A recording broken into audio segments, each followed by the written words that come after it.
Lay your hair down, it's Friday. Y'all already know what time it Lay is. your The hair dopest down, it's podcast in the Friday. world right now. Lay Let's your get hair it. down, it's Friday. Let's go. Yeah. Look, it's Friday, so you can go and let your hair down. You got snakes, I got snakes, we on a common ground. Buckle your seatbelt, prepare for the ride. And ain't no need to tune in if you ain't gonna like and subscribe to the channel. Vibe out with the chat and the panel. The Whiskey Bomb Network on this way, and I'm a fan too. So go and let your hair down, y'all, it's Friday. The only place you'll find Scrambler on the highway. I tuned in and made friends like it's MySpace. And Wiz and Keys, I feel away when y'all be running late. But I ain't tripping, I'ma blame Wiz. And I'll be waiting on the dopest podcast, cause that's what it is.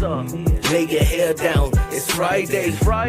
Lay your hair down, it's Friday. Lay your hair down, it's Friday. Lay your hair down, it's Friday. Podcast.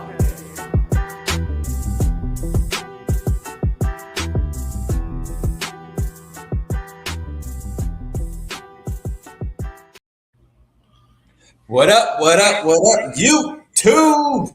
Yo, I'm not being biased at all, maybe just a little bit, but that's the best intro in on YouTube, period, right now. Oh yeah, I'm over here grooving every time I hear it. That's what I'm over here getting it.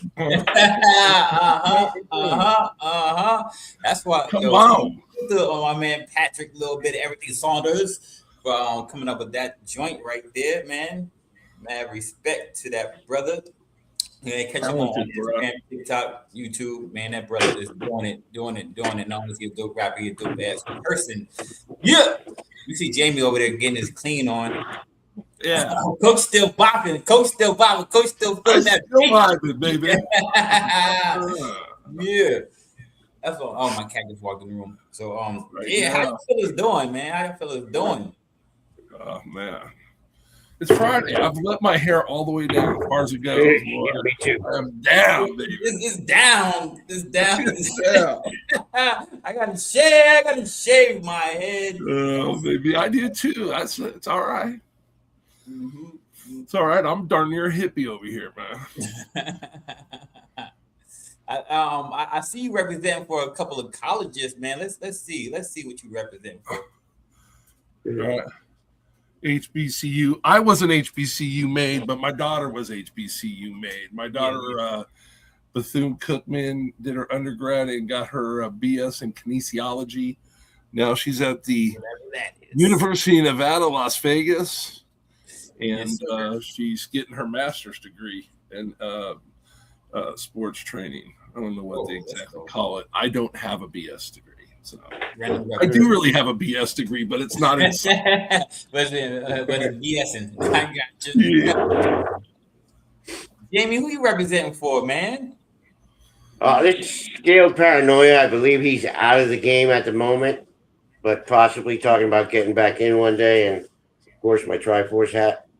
Triforce. I love the logo on that T-shirt, man. That is cool. Yeah, everybody loves his shirt. Everybody that sees me wear this shirt, like on my TikToks and everything, they all love it. Mm-hmm. Hell yeah. TikTok. Shoot to TikTok. I got a TikTok, but I really don't mess with it like that. I should be. I'll be BSing though. I'm representing for the homie Mike Banana Bread. See the B's on the side. And Terry number 2, true ball pythons, not a back slacker at all. You see it. No back slacking. Salute. Oh, and my man Fred, MTZ Pythons. Oh, let me get this is can I get focused? Y'all can't see it because it's faded. It's faded anyway. Y'all can't see it anyway, man. Get this buff off the stage.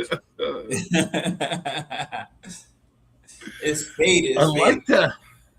I like that hat, man. I gotta hit him up. Man. Arizona, man. So clean. Yeah, I gotta get my own hat done. It's an Arizona man right there too. Yeah, yep. Well, I'm like, come on, man. You got me over there on a podcast. I'm not represented. What's with that? What gives? Yeah, I finally got my own shirt. I want to get my own hat now. Before we say what to these people in this chat, let's drop this sponsorship video because I see one of the sponsors in the building too. So I want to give him his due. Lindworm Exotics specializes in a multitude of reptiles such as ball pythons, dual boas, coastal rosy boas, and false water cobras, to name a few. They are dedicated to providing the public with well-adjusted animals with superior quality. Follow them on Instagram and Morph Market. Black Box Reptile Cages should be your go-to for high-quality reptile enclosures and rack systems. They offer versatile hatchling and adult racks that work with both Vision and Freedom Breeder tubs, as well as a wide range of terrestrial, arboreal, and bioactive cages. Located in Beaufort, Georgia, Black Box Reptile Cages offers local pickup as well as ship and freight. Check them out at blackboxcages.com and use code WhiskeyBomb25 for 5% off. Selected Reptiles works with a wide range of genetic combos, including Hypo-VPI Xanthic, DG-VPI Xanthic, and Zebra, but where they stand out is their work with Monsoon, Monarch, Sunset, and other high-end morphs. In addition to reptiles, they produce premium feeder rodents delivering to Florida, Georgia, and North and South Carolina. Make sure to use promo code WhiskeyBomb5 for 5% off any snake. Check them out on Morph Market or reach out directly. From fur to feathers, Fuzzy Acres has your feeder needs covered. Whether you're looking for frozen rats, bulk rabbits, or harder to find feeders like quail and guinea pigs, they've got the stock serious keepers rely on. Visit fuzzyacres.com for clean, healthy feeders that are frozen and shipped with care. Remember to use code WhiskeyBomb10 to save 10% on any order, and as always, enjoy free shipping on all orders over $300. Grant and Mary of Rec Room Snakes have been breeding ball pythons and Woma pythons for over a decade. They're staples within the ball python realm, and most notably known for their work with the paint mutation and putting it to multiple codoms and recessives to truly unlock its potential. Please give them a follow on Morph Market to check out their incredible animals, and on Instagram to keep up with their projects. Ninja Balls is more than a breeder, he's a creator. He's the innovative thinker that brought you the Kiki Ball. He strives to make living works of art and improve upon them year in and year out. Follow him today on Instagram at Morph Market, and know that with each purchase you make, you're getting quality. Bone Daddy Serpents is just getting started in the ball python industry, but he has major plans involving high-end genes such as Monarch and Sunset. Please keep an eye out on him because his passion and determination is going to take him very far within this industry.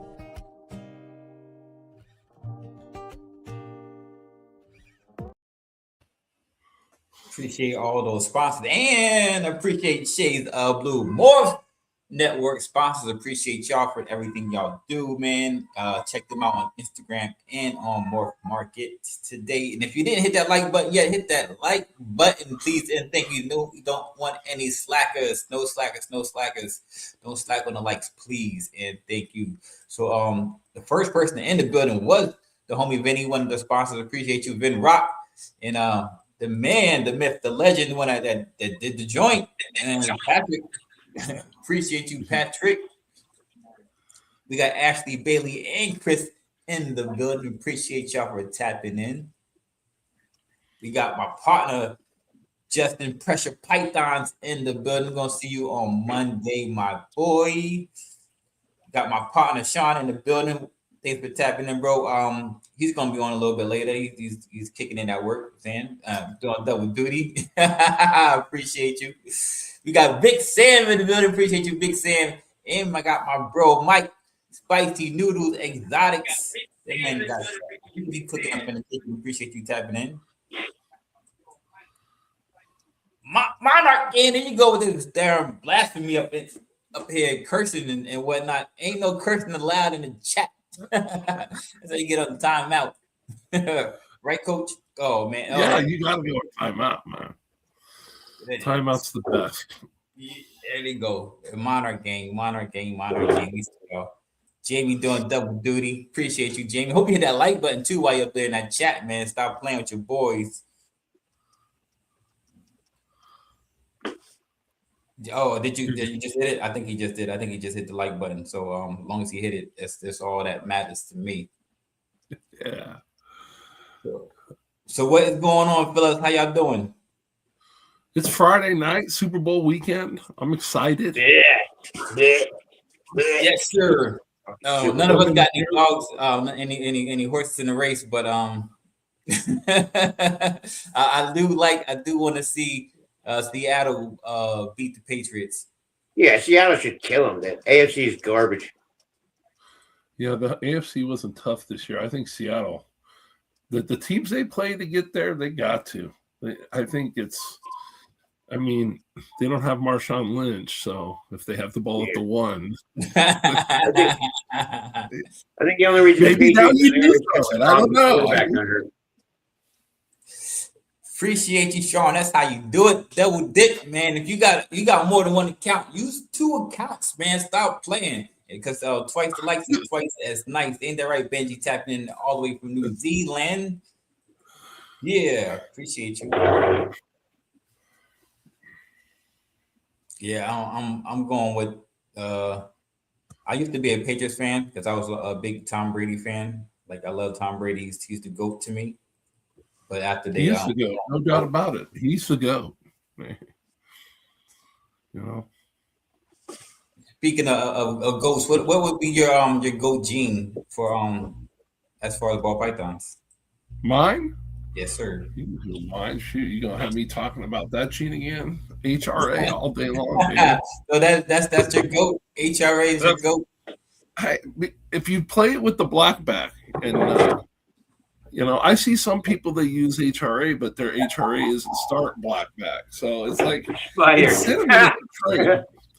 it's a trait in cinnamon black pastel, but they really don't pass it to their offspring. But when you want to make a blackback snake, then you got to find snakes that are going to give you that.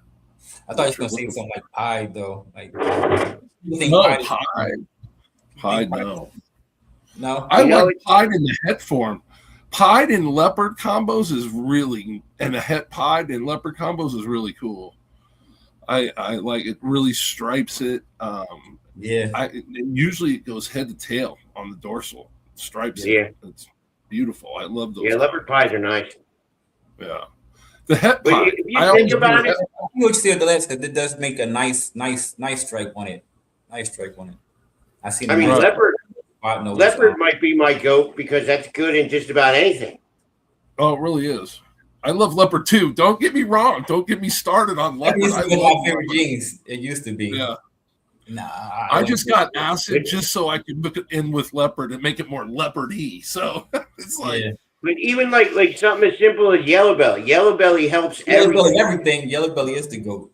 You're right about that. I'm doing a pairing this year. I missed the boat on yellow belly. Okay, when you're new, you really don't see. I missed it. So you know what I did? I traded like a pastel chocolate or a pastel chocolate Mojave hypo back when chocolate was just and I just traded it for a male ivory super yellow belly, so that when I breed him, I'm going to breed him stuff so I can really see yellow belly. Yellow belly is the hardest thing for me to see and stuff. I can't tell if it does. I have an orange dream that might have yellow belly, but she might not. So yeah, it is hard to see, but when it's there, it helps. Right? Oh, it does, no doubt. And that's why I think she has it, because I don't think she's just a lesser OD. She looks better than just a lesser OD. Yeah, I love free weights. That's one of the things that got me. See, and I don't do any. First time I wanted to make was pastel leopard freeway. Yeah. Yep, I'm going for something this year. I'm trying to make a silky way. I just want to make my own silky way. Just a leopard ivory. Yeah. Put Enchi in it too, though.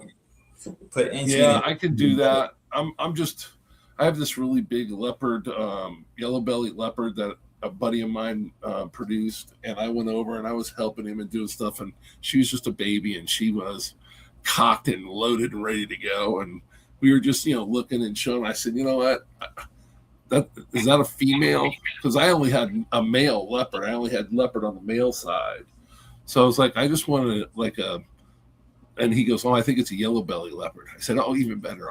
I want to just grow her up. She's just a Mack truck, and she hates me still. I love her to death."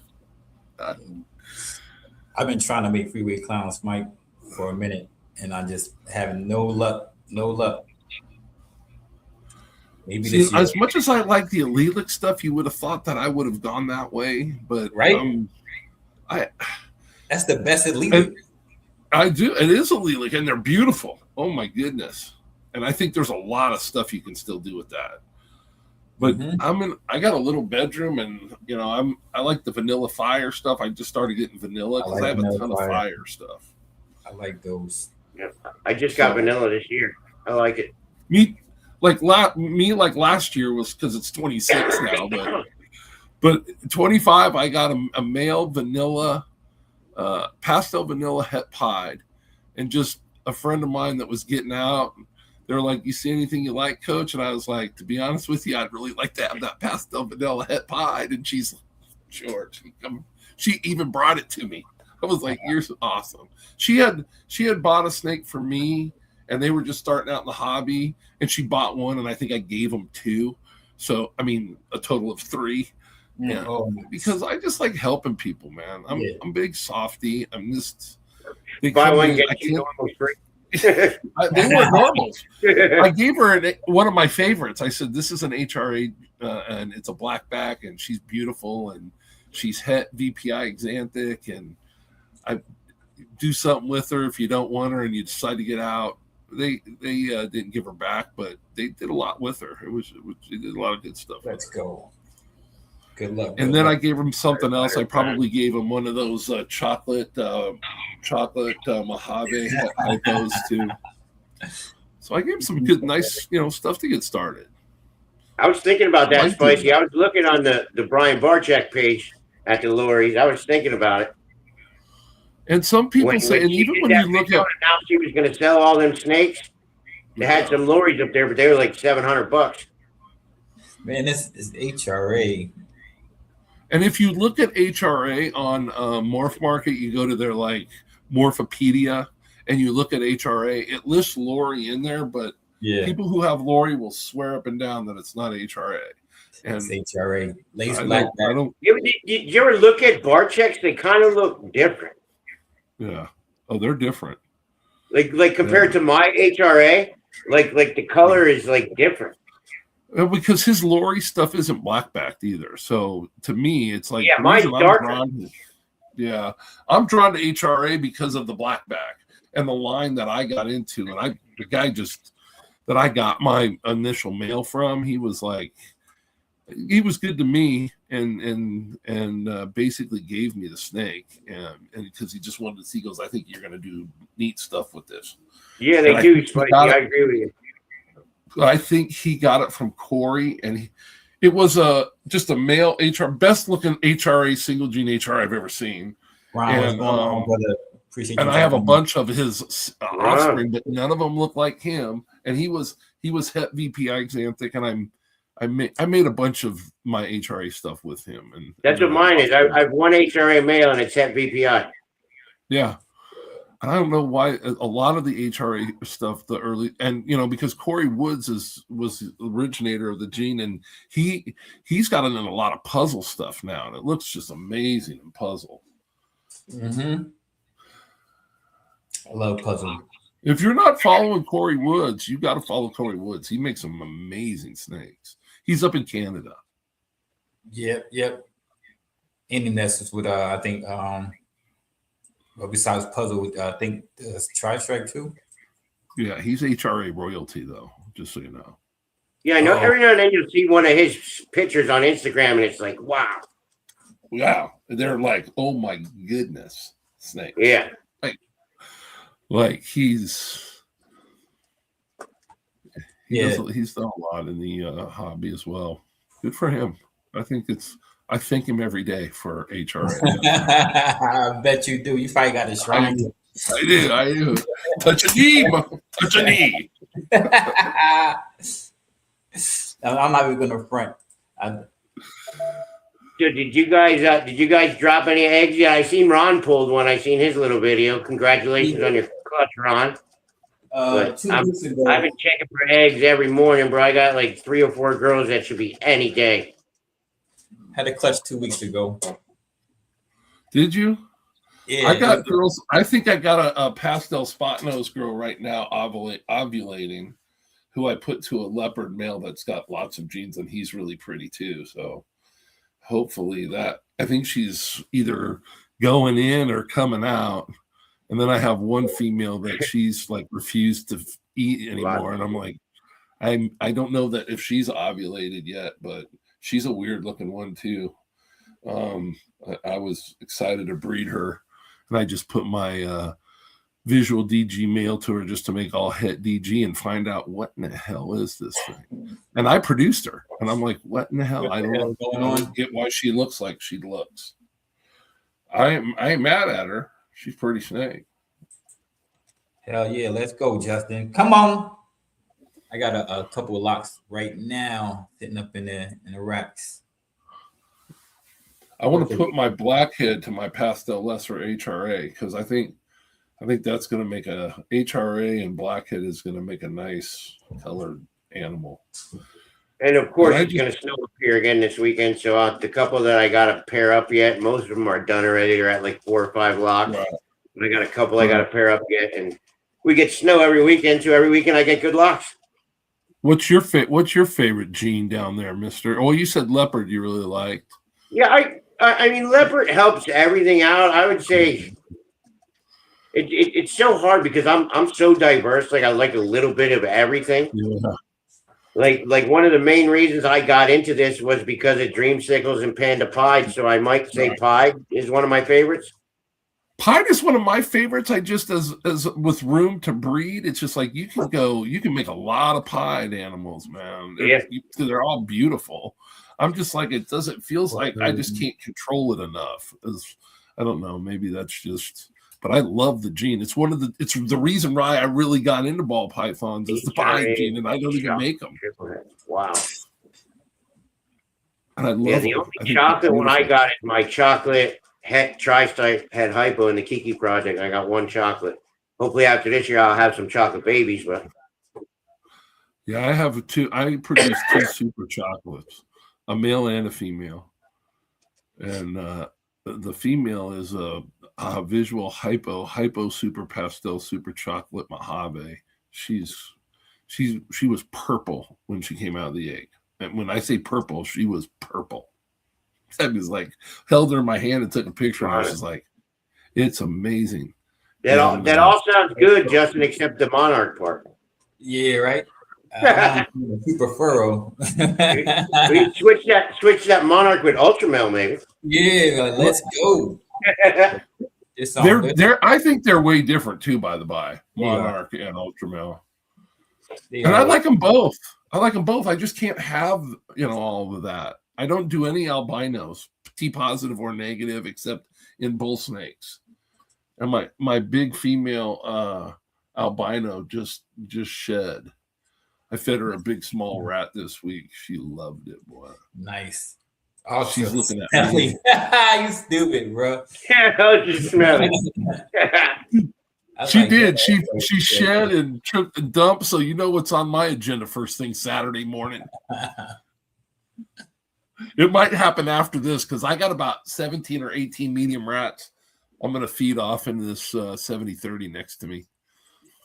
Maybe I should do that on Hairdown Friday. Show you guys. I knew Benny was going to say something. I knew Benny was going to say something. You got all the haters in the chat, man. Oh yeah, Benny the Monarch King, bro. Benny got nice Monarch stuff. They do. I mean, Monarch, and I didn't know. I held on to my opinion. I didn't voice it until I saw a Monarch in person because I don't work with Monarch, and I don't work with Ultramel. I just said that. So when I saw Monarch in person, I was just like, yeah, that's way different than Ultramel. And I just saw just a regular Monarch, and it was just single gene Monarch, and I was like, wow.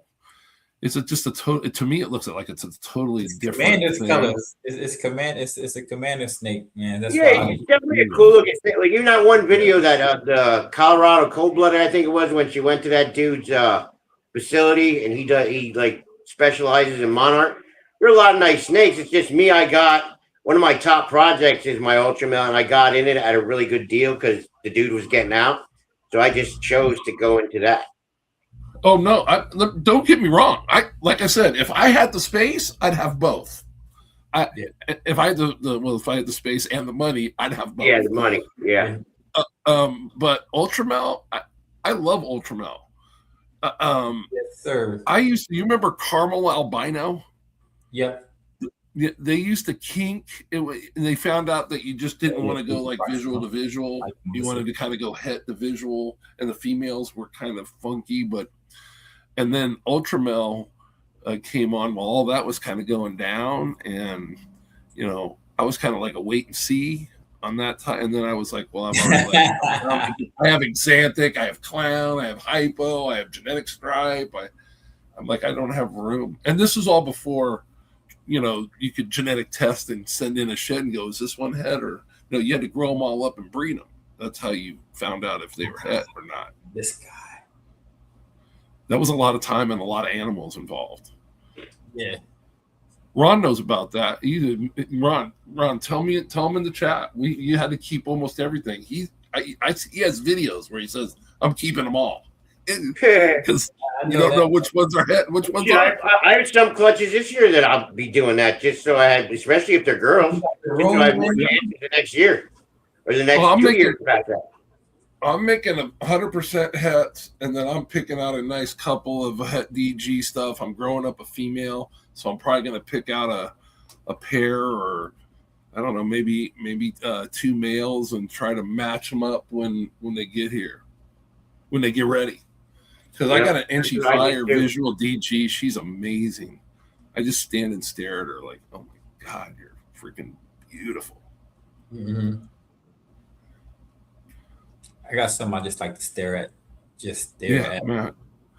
Honestly, the snakes I still have that aren't here yet, they're going to be a big part of projects. And like this year, I did a DG Clown pairing just for hets. I did a Clown VPI pairing just for hets. Yeah. Got to make them hets. And see, that's the great thing about it is, to me, I want to make it myself. It's going to take me forever, but shit, but still, you can see young. like I made that. I'm young. I like to make them myself. That was my whole thing getting into this. I was just like, I want to make my own combos. And, they were selling bells for like $1,400 at that time. So I was like, come on, man. Yep. Hets are the true normals. Holy moly. That was a lot. You had to keep a lot of animals, and I just didn't have space for all that. Yeah, unless you know the guy's spicy, it's hard to trust anybody, especially if it's a high-end one. When I hit my first visual hypo, I was proving out a Pa's head. It was like on the floor. She was a 50%. That stuff like that is so dope. So dope. And it was the last egg in a 7-egg clutch, and I was just like, looked at the egg, and they were all pipped themselves, and I just looked in, and I was like, oh. And he was no question he was hypo. He's still one of my favorites. He's up there, and he's the one I produced the super chocolates with.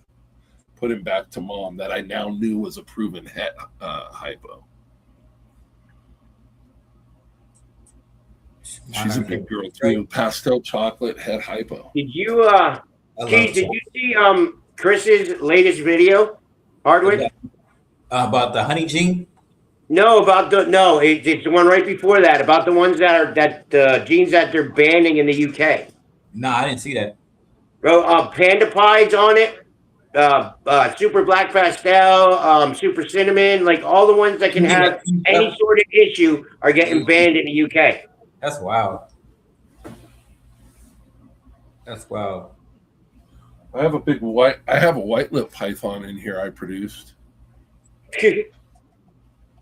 White lip. I think I was looking at them like 2 weeks ago. They're like $8,000.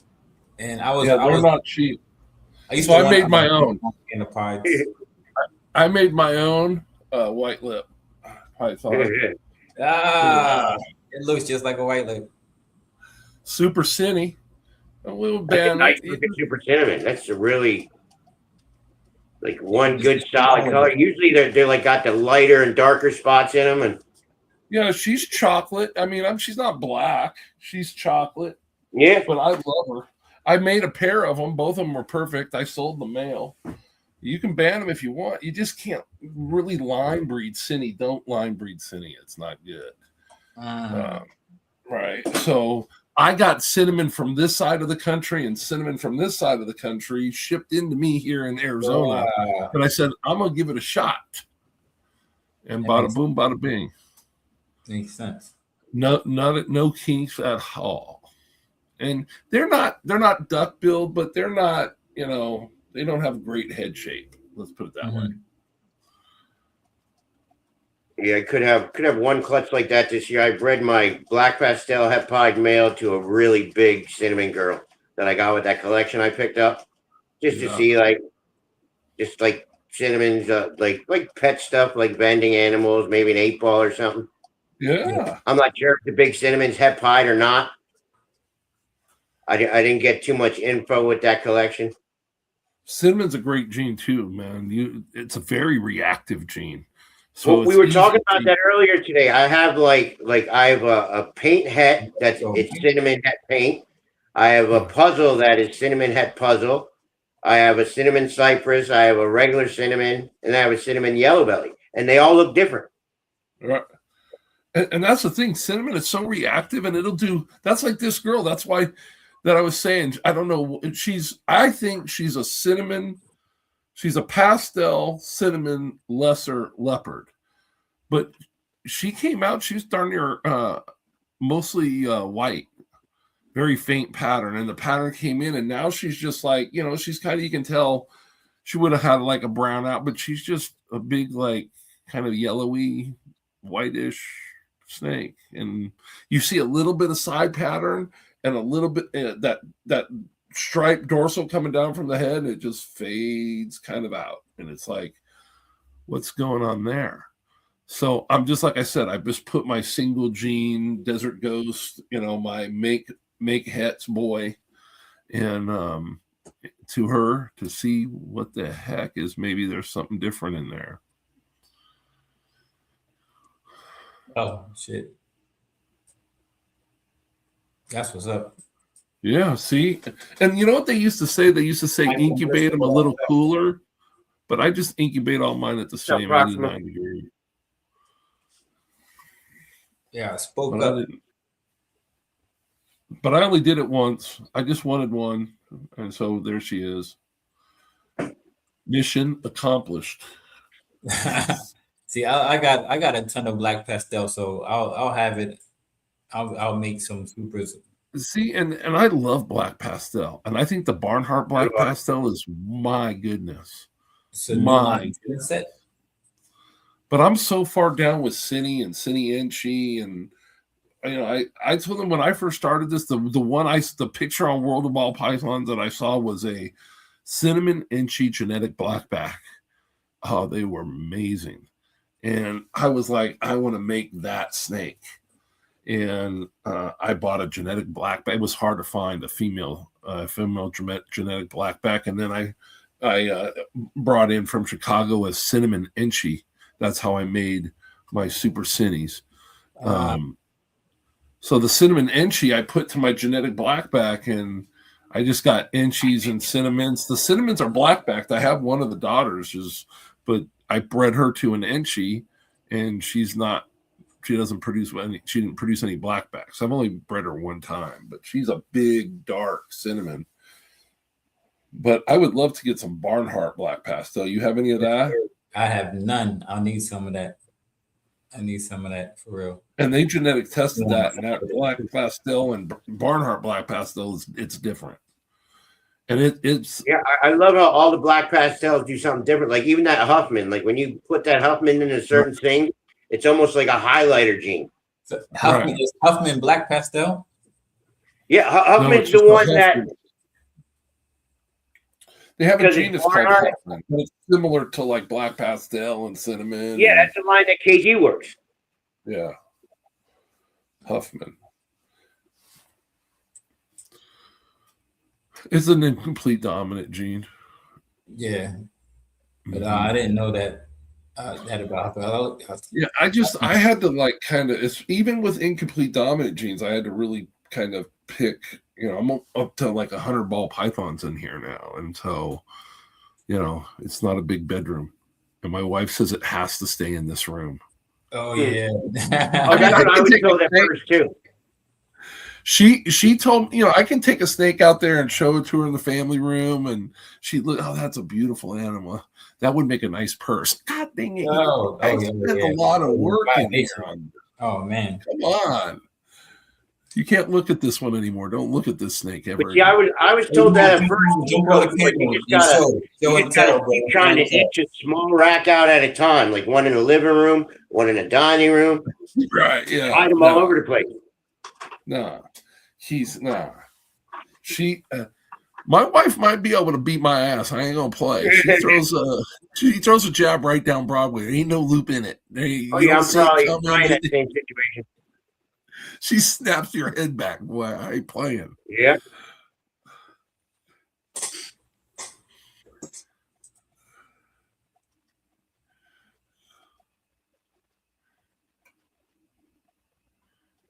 Yeah, it's just like, especially the line that KG's working, you could just see it. It's like brighter. It's a brighter black pastel. Yeah. And see, I think that is the one that the guys that got what they have, if they're good at working with it, then the stuff they make with it is just amazing. It's just wow. I just do this as a hobby, and I'm just I'm learning every day, and I appreciate everybody is what they want to do, and what makes you happy makes do that. I mean, honestly, for like a little side project, I would like to create that the black matter that Chris Hernan did, the one that's black pastel, blackhead, champagne. Yeah, and see that's a great champagne project, because that gene is really, I mean, it's hard to mix it a little, you know what I mean? Everything is, and she kind of does something with it, but some folks figured out how to use that gene for sure. These are some black pastel spot nose Russo head clown girls. Yeah. I love the pattern. Yeah. Russo's a cool gene too. I like Russo. Yeah. That whole pattern, that whole complex, the side pattern and the really hard dorsal striping. It usually doesn't go head to tail, but it's really thick, and that's nice. Yeah, nice. I think I need some black pastel too, I think, but I got blackhead now, so if I want to darken up Cindy, I just hit it with a little blackhead. But them black pastels are amazing. See, I think we need to keep appreciating even the simplest single, double gene stuff is really nice. I line breed some of the Mojave stuff, and Mojave's a fun gene to work with too. I like Mojave. Oh yeah, Mojave's one of the best bell genes out there. Yeah, I like Mojave. That's the bell that I was trying to make. I wanted to make the lesser Mojave bell, but I was trying to make the Mystic Potion at the same time. Oh, gotcha. And end up with blackhead, Super Mojaves. I still have one of the female Super Mojave. Her dad is the Het Hypo, so Het Hypo Mojave, Het OG. I think the best hypo, to be honest. The best hypo? OG, Orange Ghost. Oh yeah. I love Orange Ghost. I got a bunch of hypo. Bunch of hypo. That's probably what I got the most of. I'm just getting this red stripe fire het clown. She's of 66% het, so I'm trying to prove her out. I put just a regular male clown to her, and let's just see what you are.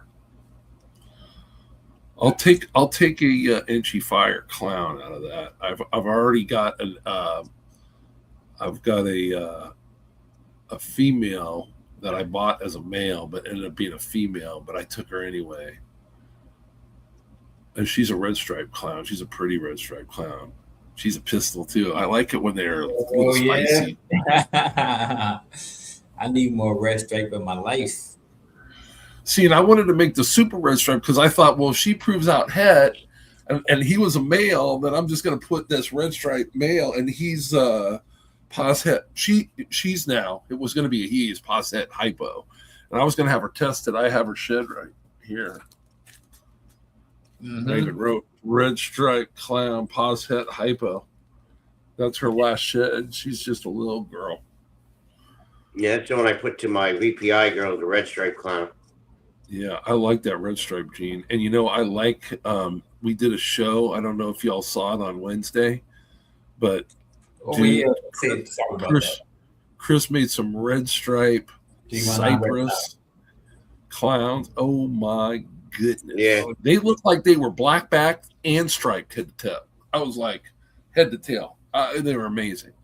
And the color was like if you had lesser or butter in there, but there's no lesser or butter in there. Yeah. It's just what red stripe and cypress do together, that color palette. Wow. Yeah, wow. Cypress is neat. I only have it in one animal at the moment, and it's just a regular cinnamon. It's a cinnamon cypress, but it's a female, but I got to figure out what I'm going to put to her when she's big enough. But cypress, I would consider red stripe. I would consider red stripe. He had a red stripe. Clown to begin with. I wanted to get it into clown, so I was thinking of making a hat with the first breed. You can do that. I'm not mad at you doing that either, but I'm telling you, didn't he? I have a red stripe clown. Nice. He showed us a cypress red stripe, and that thing, it looked like it was monsoon with the dorsal stripe. And the dorsal stripe was kicking. Oh man, that was a beautiful snake. Mm-hmm. I kept trying to get him to ship me a snake or two, and that dude's selfish, man. Didn't work out. Jeez. I'm like, come on. Aren't you a friend of the show? It was my first time co-hosting, so I was like, shit, I'm going to try to flex some muscle. Snake. Hey. He wasn't having it. He was not having it. Didn't work. It didn't budge at all. Shit. And he had those house snakes were cool too. That KZN stuff. Yeah. I'm digging that. Oh yeah, I like the house snake. I mean, Dennis. Oh, you're talking about Chris from 319? Yeah, I was talking to him about the house snakes.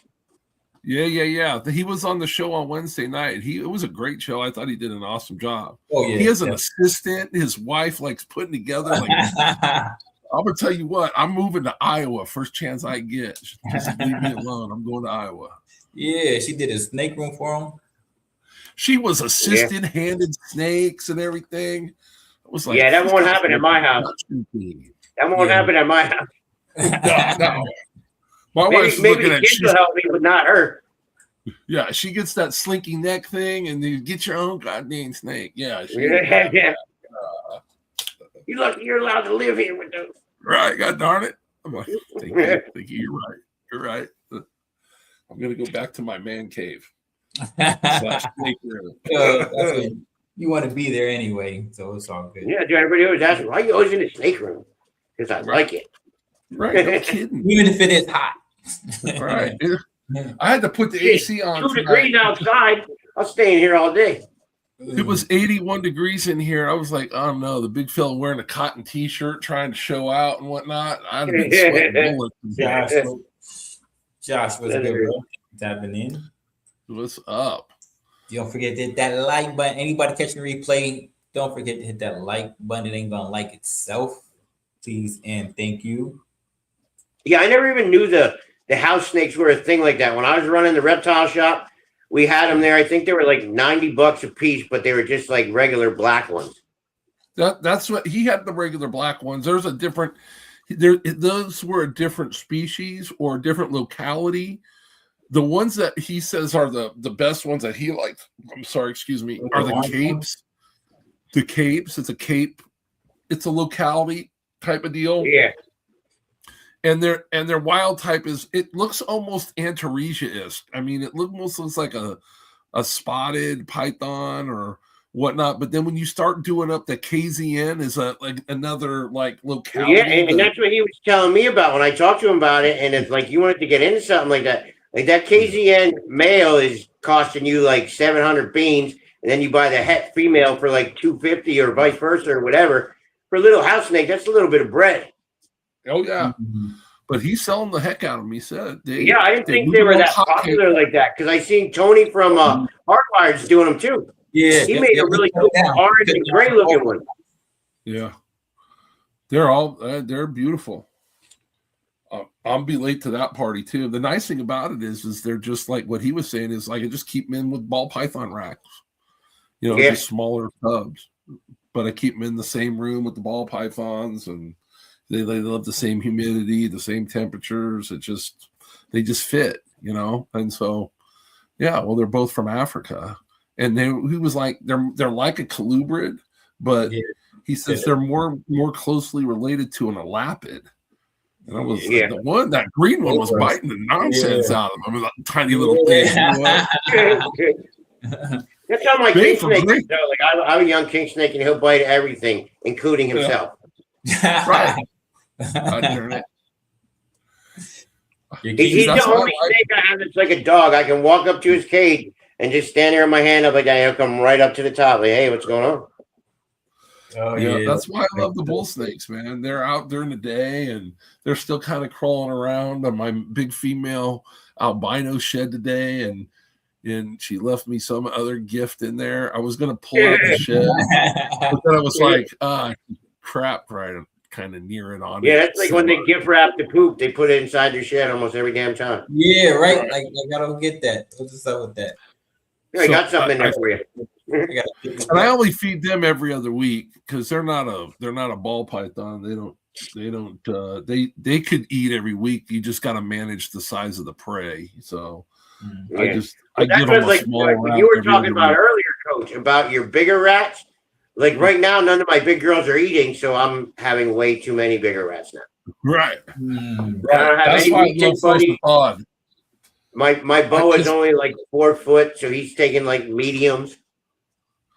Yeah, see, so like I got like 26 solid medium eaters that I need to feed. And so I thought out like 17 mediums. So I know with the level of what I feed my animals, they'll take them. I'll have no problem feeding off 17. And it'll be within 15 minutes. I'll be done. I'm out of here. Bye. I'm gonna go. I'm probably gonna have to do that, like do the kill and freeze them, because like the big ones will take them like that. It's just my little ones that'll refuse the frozen thawed. Right. I tell you what, you got too many of them big rats over there, and you want to knock them out and freeze them. You got not enough room in your freezer. You'd send them to me. I got a freaking coffin freezer. I got room. I got to get another one this year. I'll help you get rid of them some bitches if you need to. Oh man. Darn snake guys. What are they talking about? Snakes or rats all the dang time? And I'm afraid of them damn suckers. That's why I got to get them frozen, because they don't move as fast when they solid. My wife hates them more than the snakes. Yeah. Come on, man. They give me the. They bite. They bite hard, man. They bite you. Oh yeah, I got bit hard one time when I was first starting to breed the rats. I was a little bit inexperienced. This bitch got me good. Ugh. Like through my finger with her teeth because I was stealing babies. Yeah, man. Them rats are. It's like I tell people all the time. If you're feeding live, a medium rat is a formidable opponent, and it's going into a fight to the death. So. Something's dying in there. God, I hope it's the rat. Yeah, every now and then you got to grab their head with the tongs or something. But if I'm feeding something that big, I always stay there and watch it. I won't walk away. Too. When I fed live too, I would hold the mouth. Don't eat my snake while you're being crushed to death. And it's like, I don't want to do that. I just put the one. I mean, and I'm just like, here it is, bam. I'm done. It's like I'm shutting the darn thing. They're coming out, taking it, man. They don't play. Some of mine are spoiled. They'll just leave it there then. Yeah. Drop feeders. I have a couple of drop feeders too. You just leave it and come back to, a couple hours later, it'll be gone. Yeah. Nice. Just drop feed them. Bye. You come back in a couple hours later, it's gone, or the next morning. You got a vampire Benji. Oh, yeah. Vampire girlfriend. It's just a love bite, man. Stop. Stop it. Getting bit on the neck. Taking blood. Oh, man. You find I played offensive line in football before they knew what concussions were, man. Come on now. You can take a little love bite from your girl. Come on now. Again, I'm a father of daughters. I don't want to hear that crap in here. Oh, yeah. Right. I'm a father of daughters. It changes you when you have daughters. 3 of them. And I don't want to think about it. Oh, the one has a boyfriend. She's old. She's 23.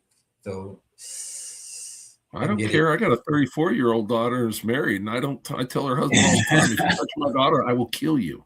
I'll kill you. I don't hear about it. When you're here, you space, motherfucker. Space. He's not as big as me, so I'm easy. Yeah. And he says, yes, sir. Yes, sir. Like, he's a great guy, and he's good to my daughter, and that I tell him all the time, your job is to take care of my baby. Be letting no mess happen to my girl. He's done a great job. I like him. He's a good one. That's what's up. That's what's up. You don't want any knuckleheads dating your daughter. At all. At all. And he's like, he does like teaching. He's like a really smart guy, right? So it's like when I sit in the room with him and my daughter and whatnot, it's like, all right, I'm not the smartest guy in here. He teaches kids online and stuff, and just because he wants to do other things, he wants to be in a little control of his time. But I mean, he's teaching kids like physics and classes. I only went like, what's that class? And then said, nah, I don't take that one. Well, I'm in the wrong class. Right? Yeah, that's exactly why I have 4 grandkids that live with me, because of daughters that date knuckleheads. I didn't take calculus. I took calculator, boy. Yeah. Had to drop calculus quickly. But my daughter came home and she was doing terrible in like calculus, and the first time my daughter was like a straight A, advanced placement, all that crap. And I used to look at her mom like, I want a genetic test. There's no way. You stupid. She is. Boy, she is.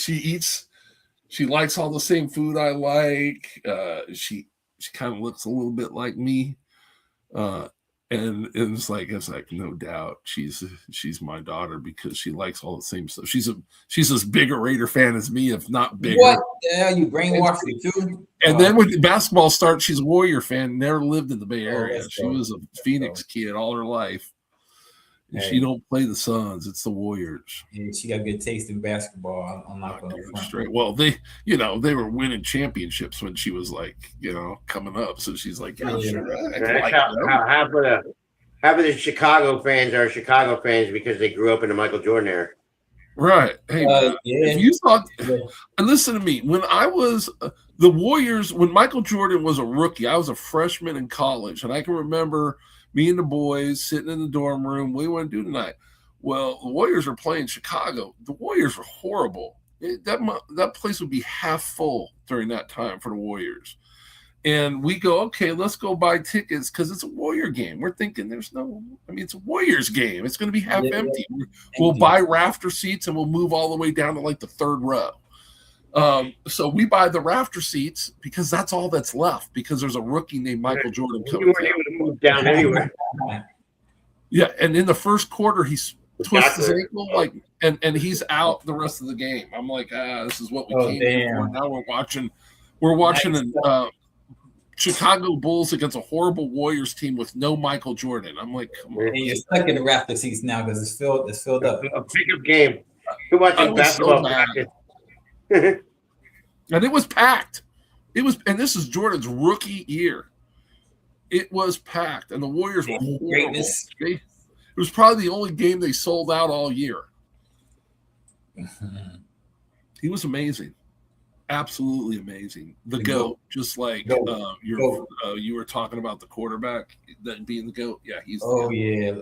Brady. Yep. Yeah, when they're the GOAT, like Muhammad Ali was the GOAT.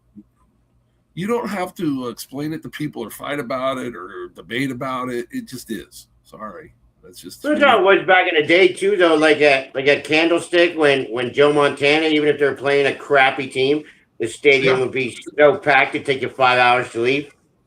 The funny thing is, when I was coming up as a kid, the Raiders were good, right? The Raiders were winning in the early '80s, won 2 Super Bowls and one in the mid '70s. So in 7 years, they won 3. So they were really good, and the Niners weren't. The Niners were playing on AstroTurf, and they got a guy by the name of O.J. Simpson to come finish his career there because O.J.'s from San Francisco. So he comes. They changed the field from AstroTurf to natural grass for O.J. coming to town. You could shoot off a cannon in Candlestick and not kill a soul back in those days. There was nobody there. And then when the Raiders moved to L.A., all of a sudden you started seeing people coming out of the woodwork for the 49ers because we didn't have nobody else to go root for. So I think a lot of the older Raider fans started being Niner fans, and then you couldn't get a Niner seat. Boy, not even. I think I was with the two 49er games. One they played Atlanta. It was a great game. Atlanta returned a kickoff for a touchdown, and San Francisco returned the next kickoff for a touchdown. Is anybody going to tackle the guy with the ball in this game? I mean, you're just going to run. They had some good games back then, though, with dudes like Ronnie Lott and Jerry Rice and that one safety. I forget his name. Like, they had some good players to watch. Ronnie Lott. Oh yeah, they did. Well, Roger Craig's going into the Hall of Fame. Yep. And so, and Ronnie Lott went to his door to tell him, hey, welcome in. Those dudes could play football. And they played when you didn't worry about it. Was it a blindside block? No. Nobody cried about every damn hit. There wasn't a defenseless player. That wasn't even a thing. The whole idea of the game was to hit somebody. Yeah. If you came across the middle and Ronnie Lott was back there, you're going down. You're going down. Can you imagine all the penalties somebody like Lawrence Taylor would have had in today's game? I mean, he about broke Joe Theismann in about 3 pieces. Yeah. Just a little. Boy, that was a player and a half. It was the worst hit I've ever seen in my life. He was coked up. But that's what I mean. Energy. Playing nowadays. He's not going to listen to the refs, and he's still going to do whatever the hell he wants to do. But he would come across and grab and then bring that arm over. They'd do that today, boy. They would be Oh yeah. People in the stands would be throwing flags, boy. That was just a good play back in the day. Yeah. Be thrown out the game so fast. Imagine seeing him hit like a defenseless Tom Brady, like bam, as hard as he could. Be out the league. Tom's working with the Raiders now, so we're gonna I've seen that. So, Mr. Brady, he was a Bay Area guy too. He was a 49er fan as a kid. Joe Montana was his hero. He was good. Joe Montana, I tell you what, that guy could play football. He didn't look like he could play football. Didn't look like it at all. Didn't look like it. That was the weird thing. Like my whole family was Eagles fans, but like growing up, I remember my grandfather watching Joe Montana because he liked watching him play. Well, I remember when I was playing on my freshman year in college again, I'm playing and our equipment manager, I'm playing like Division II, but in the Bay Area at St. Mary's. And our equipment manager comes in and goes, hey, my buddy's the equipment manager for the 49ers. We got these spot built in. They got the number 16 on the back. I wore them. They were 2 sizes too small. I wore them for like 2 practices just because he sold me they were Joe Montana's cleats for, they were passing them down. I'm like, I'm in. They hurt my feet so bad. But I practiced in them for 2 days. Finally, I was like, I just can't do it anymore. They were high top, white leather, spot built. They were awesome, man. They were clean. Back in the day, spot built was football stuff. Yeah. Played football in it. I miss playing football. Me too. But I'll tell you what, I used to think about being a coach as I'm coach's Royal Reptiles, coached 35 years of youth football and high school football. High school football is coaching it was so much fun. And I don't know if I had more fun coaching or more fun playing football. That's wild. I used to hate practice, but when I finished playing, like, damn, I miss football practice. Right. Yeah. I hated practice too, Keith. God damn it. Let's just go play the game. I'm ready to go. Right. All this practicing about. Yeah. Especially in high school practice. What is all this? This is what I do. I'm 6'4", 335. God dang it. I'm good at running people over. That's what I do. That's my thing. Like getting up in August at like 6 a.m. to go to your 2-a-days for high school football. Yeah, you can't do 2 days anymore. That's illegal. But I'm in the desert. But still, you're not allowed in high school 2 a day. Nope. No, it's all, baby. It's Charmin. I didn't even know that. It's soft as Charmin, baby. That's wild. Squeezably soft. Damn. But whatever. Hey, you know what? It's a different era. I'm not gonna. Yeah. If it keeps players safe and keeps them feeling better as after playing football, then hey, you know what? Good for them. I have broken fingers and twisted neck bones, and I don't even know how many concussions. I can remember at least, move around in circles. At least 6 of them. At least. Wow. Oh yeah, where you come to. Best hit of my life my senior year in high school on a kickoff return. I was on the front line, and I was pissed because we just got scored on. So I ran forward, knocked the kid in front of me down, turned around, ran back towards where our guy was returning the ball, and there was a dude chasing him. I must have sprinted like 30 yards and ran right through him. I didn't go down, but I came to on the sidelines with my teammates jumping up and down, pounding me on the head. I had to go back out and play offense, and I got no cheek pads, the ear pads underneath. Yeah. Both of those shot out of my whole 2-buckle chin strap gone. I'm walking around the dang football field picking up cheek pads and putting them back in and putting on. And I just come to. I don't even remember what's going on. Yeah. And when we tried to watch it on film, because we watched on VHS back in the day, it was just our return guy was running. They could see him, and then there was a flash, and the guy that was chasing him was gone. He just wasn't there no more. Bye. You took him out. Yeah, it was fun. And he never saw me coming. It was a blindside block all day long. Not only were blindside blocks legal, they were encouraged. Wait until they're not looking, knock them the piss out.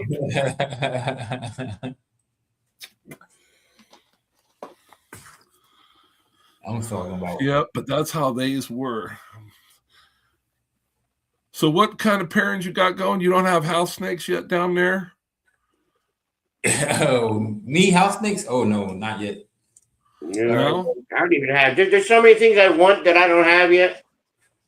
Did you go to that Southeast Reptile Expo thing they didn't just have it? Yeah, there was just last weekend. Yeah, last weekend. Did you all go? Nah, I'm in Arizona. I want to go to Daytona this year because I want to get to one before they sell it and change it to a new spot. So I'm really hoping to go to Daytona in August. And the place where they do the Daytona show, it's not the original place that they used to do the Daytona show, right? Oh, no, I think the first place was it was in Orlando, and then that's where Justin said he thinks they're going to put it back to Orlando. Go back to Orlando, yeah, they're going to go back to. My daughter went to school in Daytona, and I could never be there during the Daytona show. And I would always like offer her things like, I'll send a care package with extra candy, extra chocolate, go over there, video through the show. If you see something and I would give her like a list. She wasn't having it. She had none of that. She wasn't having none of I'm that. not doing that. I'm like, you can't help Yeah, your father I guess out. the guy that runs it now is pretty old, and they already said they're like, no matter what, they're not going to keep it there after he's done.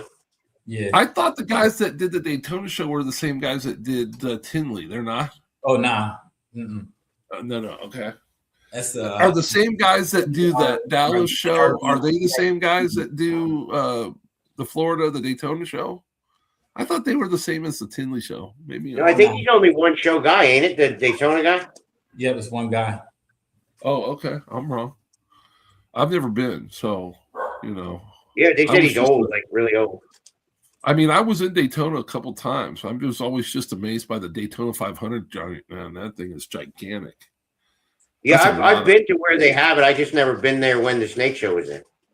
Oh man, you ever been to the Daytona 500 spot? Keys, you know what I'm talking about, right? Yeah, yep. Right, International highway or parkway. That's a lot of people to watch some cars go around. Dude, that's a big place. And when they have it, traffic be crazy. Oh, yeah, they're driving by that place when they don't have it. Just the park, I think it's like $50. The park. Take you 10 minutes to drive past it, just driving past if it ain't there. Yeah, because it's so big. Oh my God. Like when we were on that side of Florida, I drove past it a couple of times. And the first time I seen it, I was like a super fan. Like, wow. Yeah. I used to live right now. Yeah. Even the first time I drove by Florida State Seminole Stadium, I had to pull over and get out and go look. I was like, wow, this is cool. I've never seen that for the State Seminole. Yeah, I've never been there. Yeah. I've been to the Memphis. I've seen the Memphis pyramid thing. That's pretty cool. Oh, where, Britt? There I was by the Miami University football field I went by. NASCAR. Oh, no. Florida State, that's where Dion played. That's where Fred Biletnikoff played too, as well. Charlie Ward played. He's real old. Fred Biletnikoff's old. So he was my favorite football player when I was a kid. Like elementary he was a wide receiver, right? Wide receiver.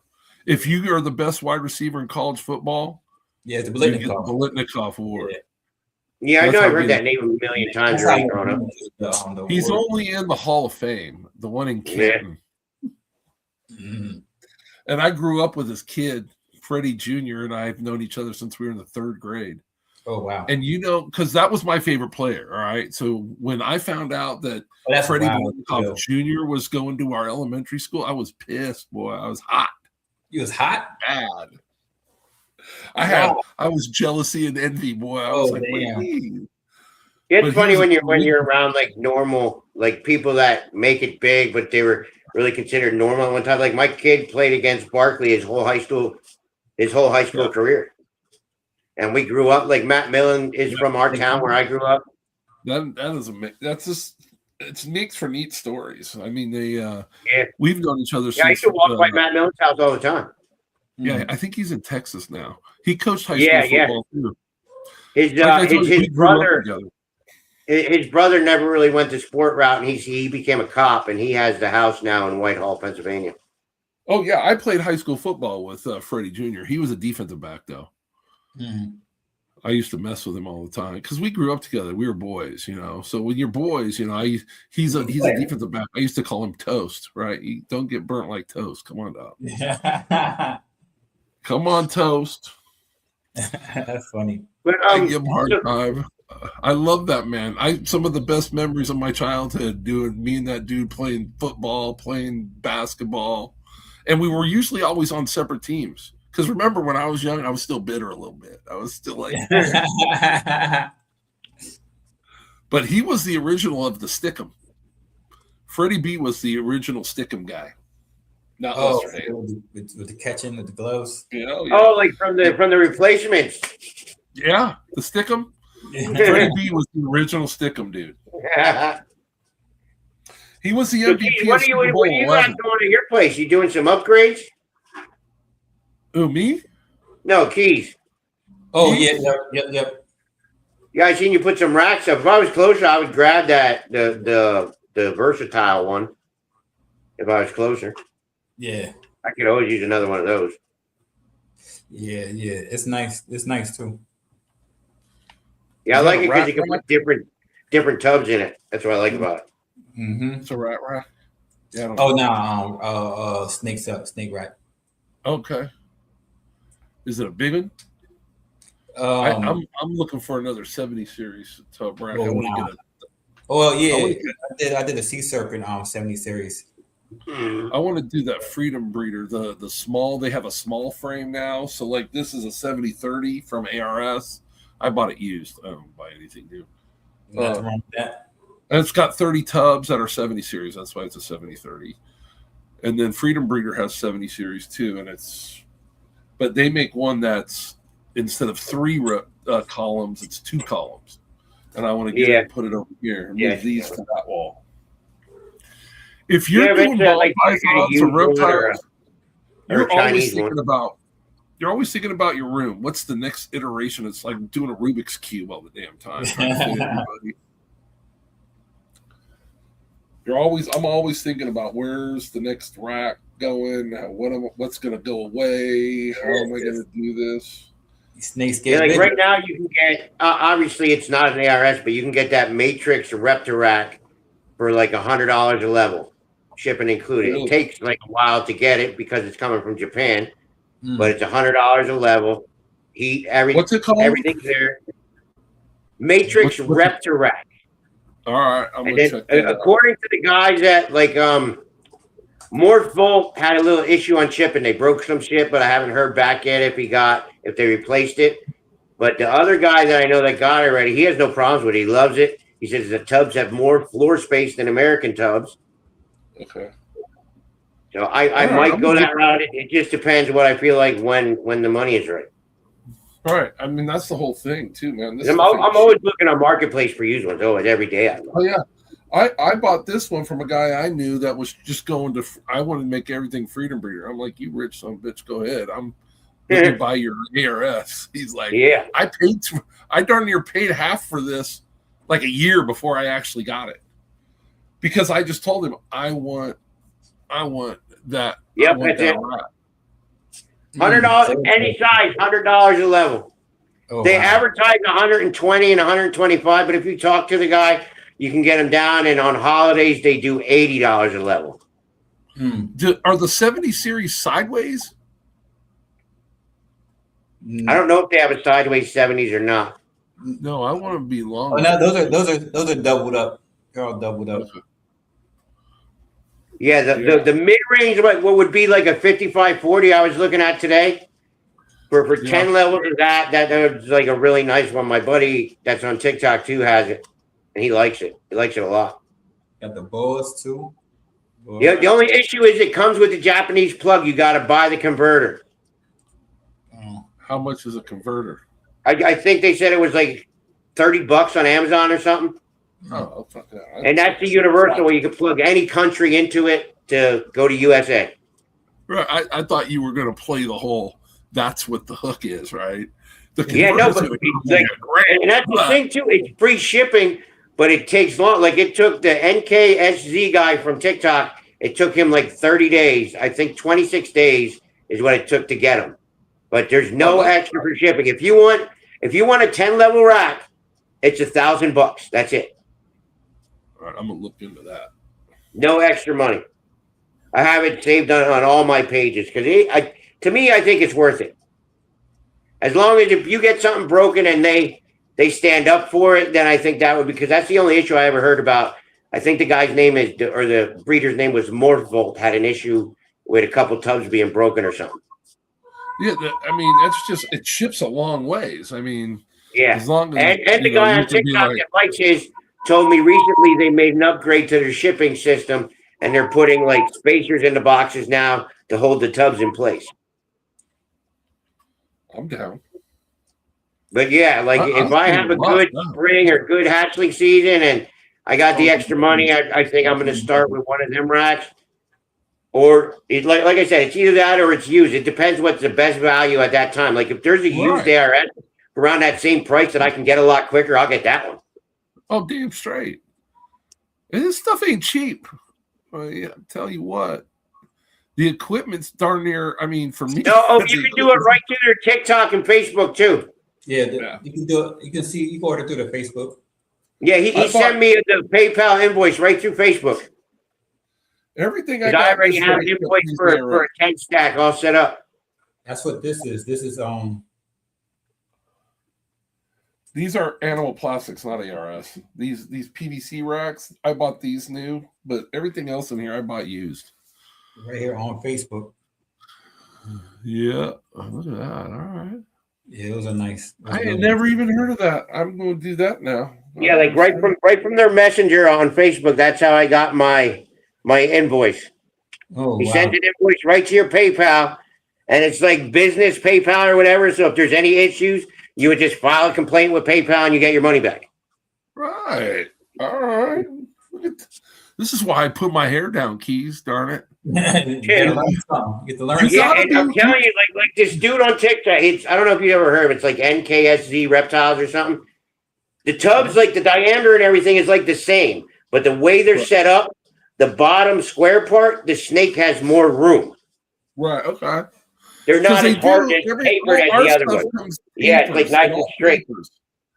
Yep. Yeah, I mean, you can see it. They're closer together at the top than they are at the bottom. You know what I mean? Yeah, he said that was one of the best qualities about it to him. If I can give my girls a little bit more room, because that's what I-70 series are girls' tubs for me. Yeah, like he has that mid-size. The first one he got was the mid-size, and he has like 1,500 gram girls in it with no problem. Yeah. I'm going to check that out, man. I like to give my bigger girls that, because these 70 series tubs are almost 3 feet long. I mean, Yep. That's darn near. And I have PVCs that are 3 foot by 2 foot by 1 foot, but hell, this is 3 foot by 1.5 feet. I mean, they got most of mine is still either the sea serpent type or DIY racks I put together. Because I still didn't make any money. I got a guy. I bought this rack back here off a guy. It's press board. Damn thing. I said, you make this yourself? He's like, yeah, I made it myself. He was keeping colubrids in it, like corn snakes and stuff. But he said, yeah. He goes, yeah, I did make it myself. I said, when did you make it? He goes, 30 years ago. Like, nice. Oh, that's cool, Proxima. I didn't know they were doing that. He made it himself. It's a DIY. He freaking buy it from anybody. I bought it from him as used. He was just getting rid of it, doing something different. They still had a whole 2 bedrooms in their house full of snakes. I know because I looked in both. They had some really nice colubrid stuff, man. I was like, I need to leave before I owe you. But yeah, money. man, if you think about it on a regular day, you want like whatever from ARS or whoever, like even for used, you're usually paying like $2,000, and you can get a 10 from them brand new for $1,000. Yeah, so this was $1,800 used. Yeah, 10 levels cost you $1,000, $100 a level. I'm gonna look at that. I'm definitely looking at that because I'm looking to get. I'd like to get 20 more big girl tubs, and then I'd like to get the 2 extra levels to put on this and make it a 12 high. Yeah, if anything, Coach, if you have any issues, just hit me up on IG and I'll send you the link to it. I will. Right to the page. I was in a conversation with him this morning because I'm thinking like March-ish is when I want to try and get my first one. Yeah, I know. It's like you said, when the money's there and whatever's the best deal, that's where I'm going. Best deal. If I gotta wait 30 days in this game is nothing. You know how long you were waiting for Freedom Breeder back in the day? And ARS and Animal Play. You know how long I waited for these APs? That was like 4 or 5 months I waited for those. And then I had to put them together when they got a new big one for them, and you put shipping and everything into it, you're giving them $4,000 and waiting a month. Oh my God. Because it ain't cheap to ship. I mean, the Freedom Breeder stuff, that's why it was a great deal if they were local, going to a show local to you. Yeah, you didn't have to have the damn rack shipped. Boy, that saved you $500-$600 at least, depending on what rack you were getting. Actually, a lot of the guys from Pennsylvania always drove to that the Repticon Super Show in Maryland to pick up their racks. Yeah, shipping is costly, like $400. Yep. Oh my god. Even for, I think that these are like 200 or something like that per level, and then it's like over $700 once you want to go ship it.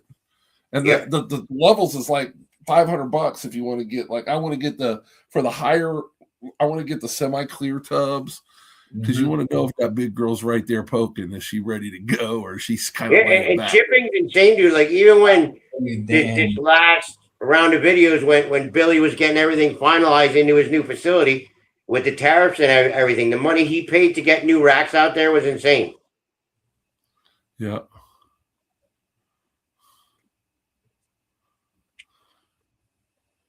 Yeah.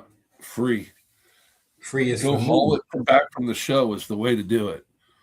But they don't come to Phoenix show. This Phoenix show guy is I boycott the Phoenix show. I don't even go to it. Oh yeah. Well, because he tells all the vendors that if they vend, like the All-American Plant and Reptile show came and went to Scottsdale. They had a great show up there. But the vendor for the Phoenix show told the vendors that go to him, if you go do that show, you're banned from this show. I'm like, how do you expect our Arizona hobbyist and the reptile market here to grow if you keep choking the life out of it by saying you can't go and vend? You're telling a grown-ass man he can't go try to make some money and sell some of the snakes he's made and give him more opportunity to do so? Now he holds 2 shows a year. I go to neither one of them. But I'll go all the way across town to go to the one on the west side of town. I'll go to the American Plant and Reptile Expo that's coming here now, and they're doing one in Scottsdale. I went to that one. And I keep trying to tell people here, y'all keep going to a show. He's never going to change. He's always going to bully people to say, hey, you're not going to be able to. So it's really like the only show we have in Phoenix. We have. What did you say? You can't vend there if you vend somewhere else? Right. He tells them if you go vend the American Plant and Reptile Expo, we don't have a lot of reptile shows here in Arizona. A lot of us will go to the super shows in Southern California. I like doing that every once in a while. But we have the Phoenix Reptile Show is kind of it. And now one of the guys who has a reptile store here in North Phoenix, he's doing one on the west side of town. And I guess that threat doesn't apply there, but maybe it does. I don't know. There's a lot of guys I know of around here that go to like every show in the area. Right. Like Chris from BNS. Chris hits every show because he has a lot of snakes to sell. Right.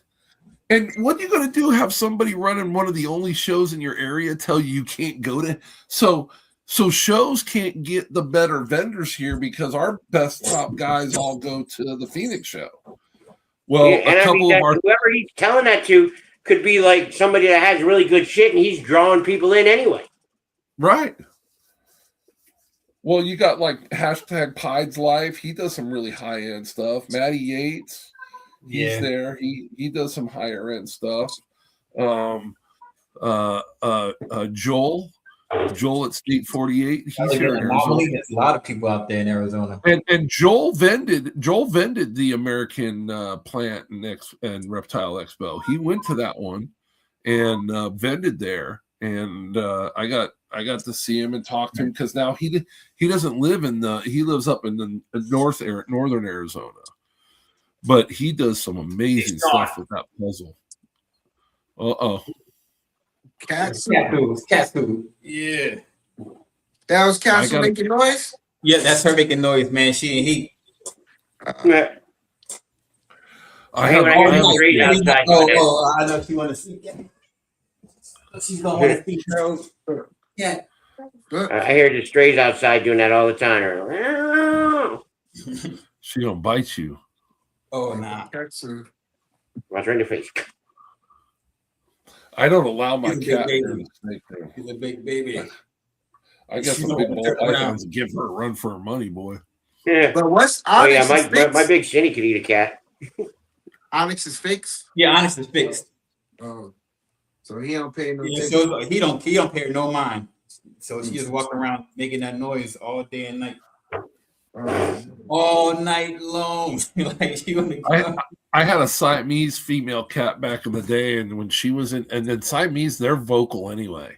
You know, Yeah. they're really vocal cats. Yeah, my niece And has one. so when she would go into heat, oh my god! I finally I was like, I can't do this anymore. I got to sleep tonight, man. They will help you out. I of gotta that. get out the bedroom sometime. Like, yo, you gotta go. You got to Yeah, go. we have so many alley cats around that I can hear the ones outside doing that bullshit. Yeah, I'm an old man. I'll get up and yell and throw a brick or some shit. Boy, Oh I yeah, ain't playing. yeah. You throw something at the garbage can to get them freaking out. And Get out of here. like that old guy on the porch. Get off my lawn. Cutest cat.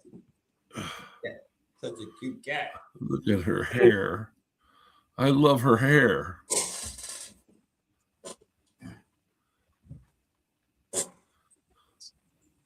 I know your grandbaby misses her. Oh yeah. Yeah, How old is she? She's 2, right? I think so. I'm not sure. That Can't hear him. I got her from. My daughter, she found her. Like I think my other daughter that moved, some cats were out there had babies and stuff. So she took one, but then she gave it to her sister, and then you know the rest of the story. Yeah, So Yeah. Can't hear him. Now she back out there making her little noise. But yeah, Onyx don't care. He don't pay no mind. Like, Damn things you. don't even work. You ain't looking at him going, go shut her up. so that takes the desire away all the way when they get fixed on game. Yeah, that's why I fixed that Siamese cat. She didn't howl, but they're very vocal cats, boy. They always up talking, boy. I like Siamese cats too. Yeah. She was cool. She was who had the wedge head and everything. She was a lilac. I was just like a ball python. She was a lilac point. She was a really cool cat. I had her for about 14, 15 years. And my niece has one of them, but it's definitely a jerk. It'll knock stuff down on purpose. Yeah, Siamese cats are definitely a jerk. They're jerks. Mine was she was a sweetheart, boy. Yeah. She seeked me out in the front room. Like if you leave a cup on the counter and walk out of the kitchen, it will go up there and spill that cup. Oh yeah. I have a cat that I drove all the way. She was free, but I drove all the way across town on a Facebook. The lady she had like a really nice like Persian type, with the big hair and everything. And I wanted a short hair, but apparently one of her cats got out and stray in the neighborhood did the deed. And so there was a nice short hair, black and white in there. And so I'm like, yeah, I'm going to take that one. We went across town and got her. She's a great cat. Yeah, I would like the rare looking cats, like not just either one of them like really bigger Bengal things that can jump up really high. Yeah. Or one of them, one of the mini ones, like Nick had, like the really small cats. Those are those munchkins. It was like some kind of special state small or something. Yeah, like a munchkin. They call those. They have short legs. Yeah, like looks like a kitten, like its whole life. And then you have those ones that get really big. They're a Mancoon. Yeah. My son had the Mancoon one, but it ran away and never came back. So this little cat is black and white, right? And her nose is black. She's colored just like Sylvester, the cat, and the Tweety bird. Yeah. But because her nose is black, her paw pads, her legs are white, but her paw pads are black. And I'm like, yeah, she's, for a guy who breeds ball pythons, that you notice shit like that. Her nose is black, the pads on her white paws, the pads on her white paws are black. You would think they'd be pink, but they're not because her nose is black. I think it's like a woman's purse on her shoes, and a cat, if it's a black nose, it's black pads. It's crazy for a cat. The nose matches the shoes. Yeah, my son's is big. He got a big Maine Coon. I love those. I want one. They have them cats too, them like African, and they're tall. They hiss at you, but that's the way they like the Savannah. The serval. Servals. Boy, that's kind of cool. Yeah, but those they hiss at you. I don't want no cat hissing But at see, me. I because don't they care, don't like, meow, and that's how they like talk yeah, to you. They're yeah, but not it's still hissing like scary. a And cat. they got fangs too, like big old. This is how I talk. That's what they're looking at. This is how I talk. Dang it. You gotta love me for me. Mm-hmm. Isn't that what Heavy D It's said? scary, but I want one. I want a girl that loves me for me, not because I'm MC Heavy D. Y'all don't know that? Us old guys know that. Yeah, the old school. I'm an old guy. That's what I am. I'm old school. Yeah, I'm really old school. Yeah, well, old school ain't bad, brother. Old school is good. All right, guys, but I gotta jump off a little early tonight, Keith, because I gotta go pick the kid up at work. Yeah. But it Where's was he fun. work? Her gas station, mini mart. Yeah. All right. So, next Friday is my birthday, so I don't know if I'm doing the show or not. Oh wow! All right, just send me a text and let me know. All right. I'll have Friday two the cherry 13th? Coke Zero. Friday 13th. Friday the 13th. Yeah, that's crazy. But Yeah. everybody have a good week. Yeah, good week, Jamie. Peace, Friday the brother. 13th. Yep. 47. Oh man, we got Keys, you Trump, gonna be yeah. 47? Yes, sir. You just a youngin', boy. Trying to get there. Yeah, if you're fortunate, you get to get old. Because the alternative ain't very fun. Yeah, I've heard. A whole bar coach. That's what I'm talking about. So, Sean, how was since you the only one that was up here that made it to Sear? How was it? How was the show? It was good. It was pretty good, man. Like we got there a little late, so we probably spent about 3.5 hours, but got to talk to Ash. Morph-minded? Yeah. Yeah, Morph-minded. I saw you on somebody's video, somebody's walkthrough video. I can't remember whose it was, but I was like, I've been on Hairdown with him. I saw you on there. I saw you on there. I had to kick it with him. Saw Juan, Will from Flawless, Bob, of course, and everybody. It was nice. It was a little smaller, but it was really, really, really, really, really good. How was it with Snake Discovery this time? I know the first time. The line was still the same. Still the same. Oh.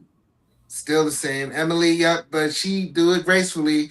They still was out the door, and then it wasn't like they had them against the wall right there. Like, remember before she was inward, but she was right next to the door this time. So as soon as you come in the door, bam, that was where the meet and greet was. Yeah. And stuff like that. But it was still, even at like 3:00, they still was lined up. They love that. They love the Snake Discovery.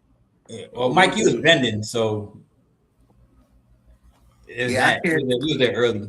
Yeah, I came too late, man. We got there late, getting the grandbaby up and then making sure the roads are good out here. So you know how that it is. was snowing. Yeah. Did you go on Saturday or Sunday? Saturday. So They said it that started was pretty snowing. good. It started snowing again, like on our way there. So like, and then towards up there, the roads weren't treated, so I had to just drive cautiously. It's Atlanta. They're not used to snow. It's not Minnesota, damn it. I know. They're not treating anything. I know. There was They people shut out the in city Atlanta down. standing there going, "What is this stuff coming out of the sky?" But it was good, man. Juan asked about you and stuff. But yeah, it was good. We didn't go Sunday though. I used to talk to Bob Vu back in the day when this hobby was much, much smaller. Bob's the man. Yeah. I haven't talked to him in a while. Yep. And everybody, our parking got validated too this time. So yeah. Oh, nice. I see you got a snake in your hand. Oh, you got validated? Yeah. I was just toying with this one. What's that one? So he is Super Furrow, Creed, and what else? Lemon Pastel. No I yellow. wonder if he got I wonder if he got no yellow belly. I wonder if he got Nyla in him. It wasn't posted that, but his pattern is, it has a different pattern. Yeah. Is it hypo? It looks No. hypo. That's crazy. Yeah, no hypo. And I've seen that furrow, but I just, The super furrow. Yeah, I've seen, what is the furrow? What does the regular furrow look like? It's a little granite. To me, it looks a little like granity, but more normal. It doesn't have as much pattern as this. Oh no, the super furrow, boy, that thing is just. You see the, I always see the dorsal first. I mean, look at the wild pattern going there. I got it from KC. KC. Oh, all right, yeah, it's got side pattern on the dorsal. Wow. Yeah, that's wild. Yeah, the little wild, boy. That's wild, boy. That is wild. So when I saw him, I was like, yeah, I gotta experiment with him, especially with him being a super. I gotta see. Well, now you'll be able to see furrow. You'll know everything got furrow in it. Yes. Yep. That's what, like I did with yellow belly. I got an ivory so that I can breed it to stuff and know everything in the clutch got yellow belly. So now I can kind of practice and see what it does and different stuff. And I made so many ivories too on top of it. I traded one. I traded a chocolate hypo, pastel chocolate Mojave hypo for an ivory. Het nothing. Yeah, it was a good dude though. Actually, the guy I traded for the ivory, he died during the COVID. Oh damn. Yeah. I remember somebody saying that I was at the dealership, whatever. And the guy was like telling me that COVID was fake. COVID's not fake. COVID's fake, right? Oh, that's crazy because as I lost like 4 friends to COVID. Like they just died from. Another dude that was in the hobby in Florida died of COVID during COVID too, and he was a really good dude. Really good dude. It was just like, wow. And then when people would say COVID was fake, I was like, I know 2 dudes that died of COVID. Don't say that. Yep. Remember, I showed this one before, but I got it shed tested. So this is I got her as a pastel mandarin, possible hypo. So when I tested it with Charlie, came back homozygous for mandarin. So that means she's a super, and she was positive for het hypo. Oh wow, that's cool. Okay, so that was a crazy come up. Congrats. Appreciate it. That's so a super model. Super mandarin. Mandarin. Yeah. Super mandarin, pastel, het hypo. Female. And I got that's nice. Male so I can make more super mandarins. Guaranteed the whole clutch. Super. The whole clutch is mandarin. Yeah. But if you got super, you're gonna get all supers. Yeah. That's why the supers, I think. So if we're going to be more responsible in breeding them, you got to do a lot of allelic and super stuff, and that's the direction I'm going in. Like I didn't know that at first, but now just looking at the numbers and mathematically, I just think it makes more sense doing it that way if you can, because numero uno. Did you buy that super mandarin as a super mandarin? No, it was bought as a mandarin. You can do it that way almost every time. I'd take that deal. Possible hypo. It wasn't even 50%. It was pos hypo. So it was het hypo and it was super. And I was dope. We were talking earlier that I proved out a pos het hypo on the last egg. The old-fashioned way. I bred her, and the last egg was an all gene animal visual hypo. I was like, wow. Oh my goodness. And it was a het to pos het. Ooh. Mm-hmm. That's dope. Hit one. Ta-da. That's a good feeling. Great feeling. Oh my God. I thought I was gonna cry. Seriously, I thought I was gonna cry. How many eggs was it? 7. The last egg, and they all pipped on their own, and I'm looking at them. That's not hypo.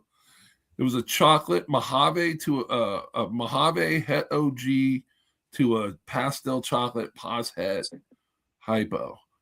And he's a proven the baby I made is a proven breeder now. So nice. Yeah. I made the super chocolates I made with him. And so I made super chocolate. I also made a super chocolate that's hypo. She's beautiful. I love her to death. I made a hypo super pastel, super chocolate Mojave. And like freaking 3 weeks later, Maddie Yates is on freaking Instagram showing pictures of the Desert Coast hypo super pastel, super chocolate. I was like, you son of a bitch. He one-upped me when I thought I was like, I got a triple homozygous animal here, and this dude gonna one-up me with a quadruple homozygous animal with the same genes. It was beautiful too. They were both beautiful animals, but mine wasn't DG. I had a question. I was working, so I could look, but I couldn't really say too much. But y'all talk about the freeways and stuff. So the freeways is a allelic combo with asphalt and yellow belly, correct? Right. Yep. But you can't duplicate it, right? You can't just duplicate it because it's gonna spit out either asphalt or yellow belly. So every baby will be asphalt or yellow belly, but not both. Okay. Unless you have it coming from the other side. Okay. So like you could put a yellow belly to your highway and make ivories, super yellow bellies, and so that's why it's great as an allelic, because it's going to throw either asphalt or yellow belly to everything. So you're not going to make any wild type A like that triple homozygous. All of her babies are going to start off Het hypo, pastel chocolate, and go from there. So now you can really use that animal to really start, because I know everything's going to be chocolate, and I kept her brother too, which is the same thing, but the Het hypo version. And so I just think that's, the supers, the allelics, the stuff that, you can really kind of control what comes out of those breedings a lot better. Mm-hmm. And you're not trying to have fun. What is that one? This is Pastel, Spectre, Hidden Gene Warmer, Spot Nose, Het Hypo, Pos Het Pied. And it's not Het DG or Pos Het DG? Nope. Oh my God, that's a Matty Yates? Yep. Oh my God, he makes beautiful animals. And you know what's not fair about it? Matty Yates is a good-looking guy too, so it's like you can't be a good-looking guy. He looks like with that chiseled jaw, and then make beautiful snakes too. It's just something not fair about that. The Avengers, Hawkeye. He's a good dude. Hawkeye. Matty Yates is a solid dude, man. I like that guy a lot. He's such a good guy. And every time I talk to him, he's got a smile on his face and he's happy to see you. So, he makes you feel good about you. So that's a good dude. Yeah, I got a highway because I liked how it looked. Probably 2 years ago before I knew about, how it works. So I never paired them because once I found out, you can't just duplicate it. You have to do it the right way. Well, and that's the other thing. Well, the thing is now you're looking at everything because you can't really tell the difference between the asphalt and yellow belly. Yes. So now you got to label it. It's either yellow belly or asphalt in there. But see, I think the thing is the super asphalt is another way, to go, and then you could go, and start adding stuff to like a super asphalt and maybe add stuff to ivory. That's got some leopard freeway. Yeah, so this is leopard. Yeah, freeway. I'm sorry, I said highway. So leopard, yellow belly, asphalt. And the other one. The leopard is amazing in that combo. Yep. But I just never paired them because I was like, well, I'm not gonna duplicate. So I was like, and I don't think I have any more asphalt females females on the asphalt side. So, I mean, he was just good looking to me when I was, bought things because how they looked. And then I was like, damn, but that's he's the way. still useful. He's damn useful. Yes, he's still useful. Because yellow belly and asphalt are so similar. It's just like you're either going to put yellow belly or asphalt in everything he touches. Yep. So you put them to a loaded female and make beautiful combos that have asphalt or yellow belly. Mm-hmm. And they're in the same complex. So it's like saying you have black pastel or cinnamon. Okay, they're kind of similar. So it's like making purple passions, or whatever, because I have Phantom and Mojave, and you get stuff out. Like I have a purple passion head clown up here. So I can possibly make clowns with her that will be either Phantom or Mojave. And I don't know that I'll be able to tell you which one's which. Mm-hmm. Did anybody guess this one? What you think you see? HRA? I was going to say the same thing. It kind of looked like that. It's got a couple crossovers. Dorso. Yeah. Yellow belly for one. Yeah, it looks like yellow belly because you got that pixelation popcorn on the bottom. Yellow belly is pos. And it's some type of Belgian. No Belgian? Oh, damn. I don't know. Jungle woman. Oh. Okay. I don't work with that. White lace. White lace. That's why there's yellow belly in it. That's why it's popcorn. Yeah. I don't know jungle woman like that. That's nice. I don't have any of the hidden gene Woma or any of the Woma ones, but it's beautiful. I love the pattern. Yeah, he was different. I haven't seen a jungle woman it was different. I like the torso, man. It's like it's glowing on the it's got a lot of blushing in the dorsal. I like that. Then his head stamp, if he could be still, he got like a little Yeah. I like that head stamp too. That's a pretty snake. Mm-hmm. Is that a male or female? It's a male. So everything I put to him, he'll do lace for everything, at least. Yeah. That's white lace then. Yeah, so it's a super. Oh yeah. Yeah. Joel does a lot with that lace stuff too. At State 48, he does some lace, some puzzle stuff. He's hypo. He makes really pretty snakes. This is a vanilla asphalt. Female? Yeah. You want to breed with her? Yeah. Oh, it could probably because that will give the Yep. Make you some super asphalt. The percentage for the asphalt. You'll make super asphalts and freeways or highways, whatever they are. More freeways, super asphalts and freeways. Everything that she throws asphalt in, and she'll throw it about half the time. Yep. Yeah. We'll talk. I'll see. Yeah, I'm gonna see you this weekend. We go chop. Yeah, that's the best way to do it. When you help one another do stuff. Oh yeah, that's what I think the hobby's about. I think the hobby's about, how can we help one another, make better snakes. Mm-hmm. I have a buddy here that I do that with. If whatever I produce, if he wants something, here, take it home. He's got 1.2 Cypress combos right now. He says they're ready, eating frozen thawed, solid. Come pick out what you want. Yeah, that's what it's about. Yeah. Oh yeah, man. You gotta have friends in this game. I bought one of my first males from him. That's how I met him. I bought an Enchi, male Enchi. I still got him. We've been through a lot. Plus, that's the way I met my good friend. So that little Enchi boy will never go anywhere.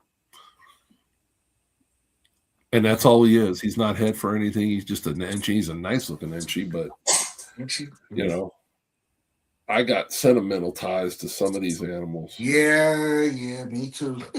Mm-hmm. Yeah, to me, they're not, I'm not trading baseball cards here.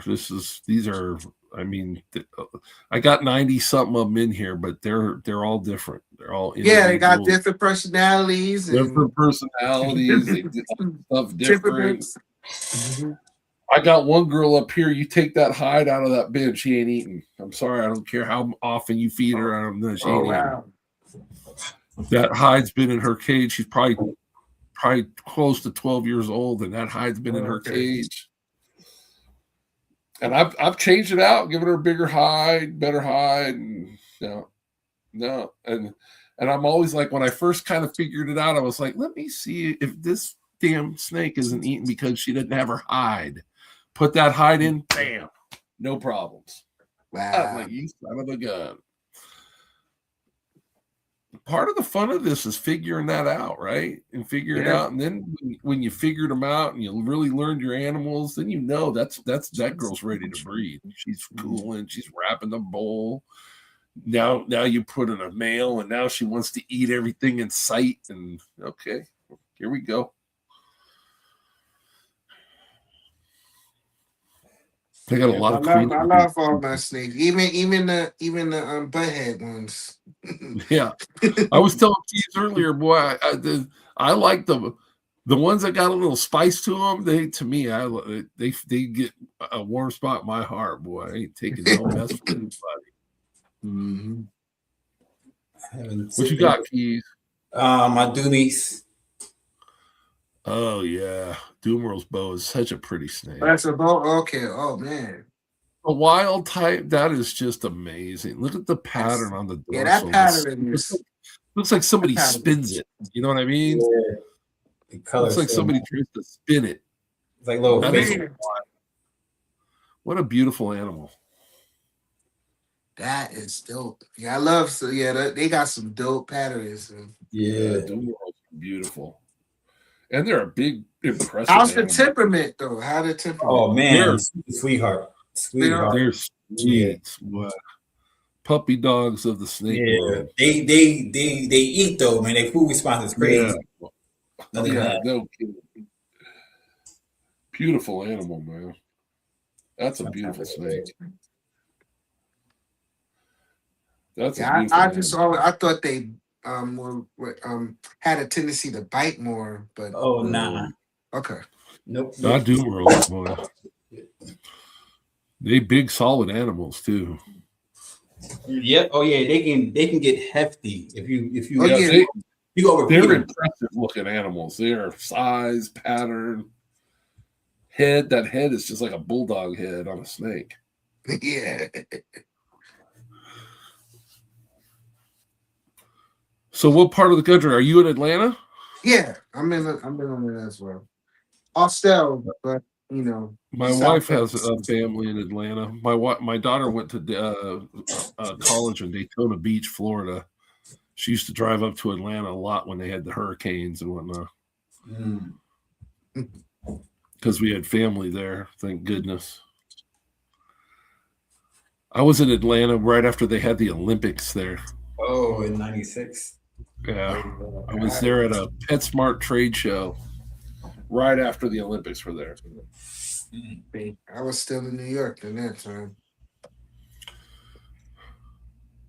Yeah, they still got the Olympic like logos, right? Like in the middle of yeah. They were doing like the opening ceremonies, I think, tonight to the Winter Olympics. Yep. Olympics starting this weekend. Yeah, woman's Sunday. Hurt her knee. Winter games or spring or that's winter games? Winter games. Winter games? Hey. I like how they have it now. When I was a kid, they used to put the summer games and the Winter games were like the same year. Yeah. So you had to really wait 4 years for all the Olympics. And then I like when they started alternating them so that every 2 years we get to see either winter or summer. Mm-hmm. Yeah. That's better. Much better. My son's birthday is on Sunday too. Really? Next Sunday or this Sunday? This Sunday. My son turns 18. Yeah. Then my dad's birthday is 5 days after his. Then my mother's birthday after that. Yeah, my wife's dad. My wife's mother is deceased, but her birthday was in February. Her dad's birthday's in February, and our daughter's birthday's in February. Yeah. So my mother's birthday, February 18th. My birthday is February 13th. My son's birthday is February 8th. My son's mother is also an Aquarius, and my grandmother's an Aquarius. So we all Aquariuses. Yeah, my mom is February 16th. Yeah. That's wild. Yeah. What's going on, Ashley? See, your mother's February's a good month, I think, for birthdays. birthday. I can tell she's an Aquarius. A February Aquarius. Is that? Yeah. Let's go. I'm a November birthday. November. Yeah, everybody's getting ready for Thanksgiving. I'm not. I'm a big man, so I'm all right being right there next to Thanksgiving. Well, I bet. That's my favorite holiday. I ain't gonna lie. I bet it is. Mine gonna make all this food. You're gonna make all the food. I'm there to eat. Oh, you're a Cancer. So, when you born in July? Cancer. I'm Scorpio. Or what's that? June or July? June and July, I think. July, yeah. But I know July is definitely Cancer. I'm Scorpio. Beginning of July, because the end of July is Leo. Yeah, I'm August. My dad was August. He's passed, but he was August. That was my man, boy. I tell you, I love my dad. Yeah, so I'm not sure. It's like February 18th is my mother's birthday, so I'm up in the air from doing a show on her birthday. So normally I don't work on her birthday. Yeah, no, you can't do that. I tell all my football players for 20 years, Keys, they better be mama's boys. Mm-hmm. Guess what? When I met Howie Long and shook his hand, the first question Howie Long asked me was, "Are you a mama's boy?" I didn't know how to answer. He said, "You should be a mama's boy." I'm a mama's boy. Howie Long told me he's a mama's boy. It's good enough for Howie Long, damn. Good enough for you kids here at high school. Respect your mother. And what do you tell everybody at the end of the show? Call your mama. I love hearing it. That's why I start leaving like this. I'm saying, tell me what I want to hear. Tell me about your mama. Tell me about your phone. All that. Darn it, I want the whole dang show for that. I appreciate Give me what I want. Appreciate you. Give me what I want. I tell you, man, so much fun with y'all. Yes. So are you tapping in tomorrow? What tomorrow for the sports show? Yeah, we after the buzzer. Yeah, I could do that. I'm gonna be on Friday night, Saturday morning, Sunday. I'm getting overexposed. Yeah, I know. You did such a great job, Coach, on Wednesday too. And just to let you know. Yeah, man, I love that. Was so much fun, and I thought it was a pretty darn good show. I rewatched it together. I'm an old football coach, so we watch film. We got film study. Mm-hmm. So I watched and I was like, I gotta have to talk to Keys. We had a little bit of dead air when he would get up and go. And I was like, because somebody came to pick something up. Well, yeah, they would go. He would go and get a snake, and we'd kind of just sit and wait for him. And I was like, a couple of times we kind of chopped it up, and we were laughing and stuff. And I was like, yeah, we need to do more than that. If he gets up and leaves, we gotta chop it up some. I was just kind of listening to it. I'm like, it's just like people are like, "What's going on?" We're just sitting there. But I thought it was good. I watched it today, this morning, early. I thought it was a good show. I kept looking at me like, God, why do you keep making that face? I was very critical of myself. Yeah, I try not to look at myself. But you go right on it, boy. You got the guys commenting, and you're answering them and answering a question. I'm like, yeah, he's just a seasoned professional. A lot of work. And I'm over here bumbling through stuff. It's a lot of work, man. Oh, it is. What? That's why I like that. That's why I like that. Thank God for Keys, man, because I'm just like, we'd just be looking at a dark screen with maybe somebody. We hear like one person in a dark screen.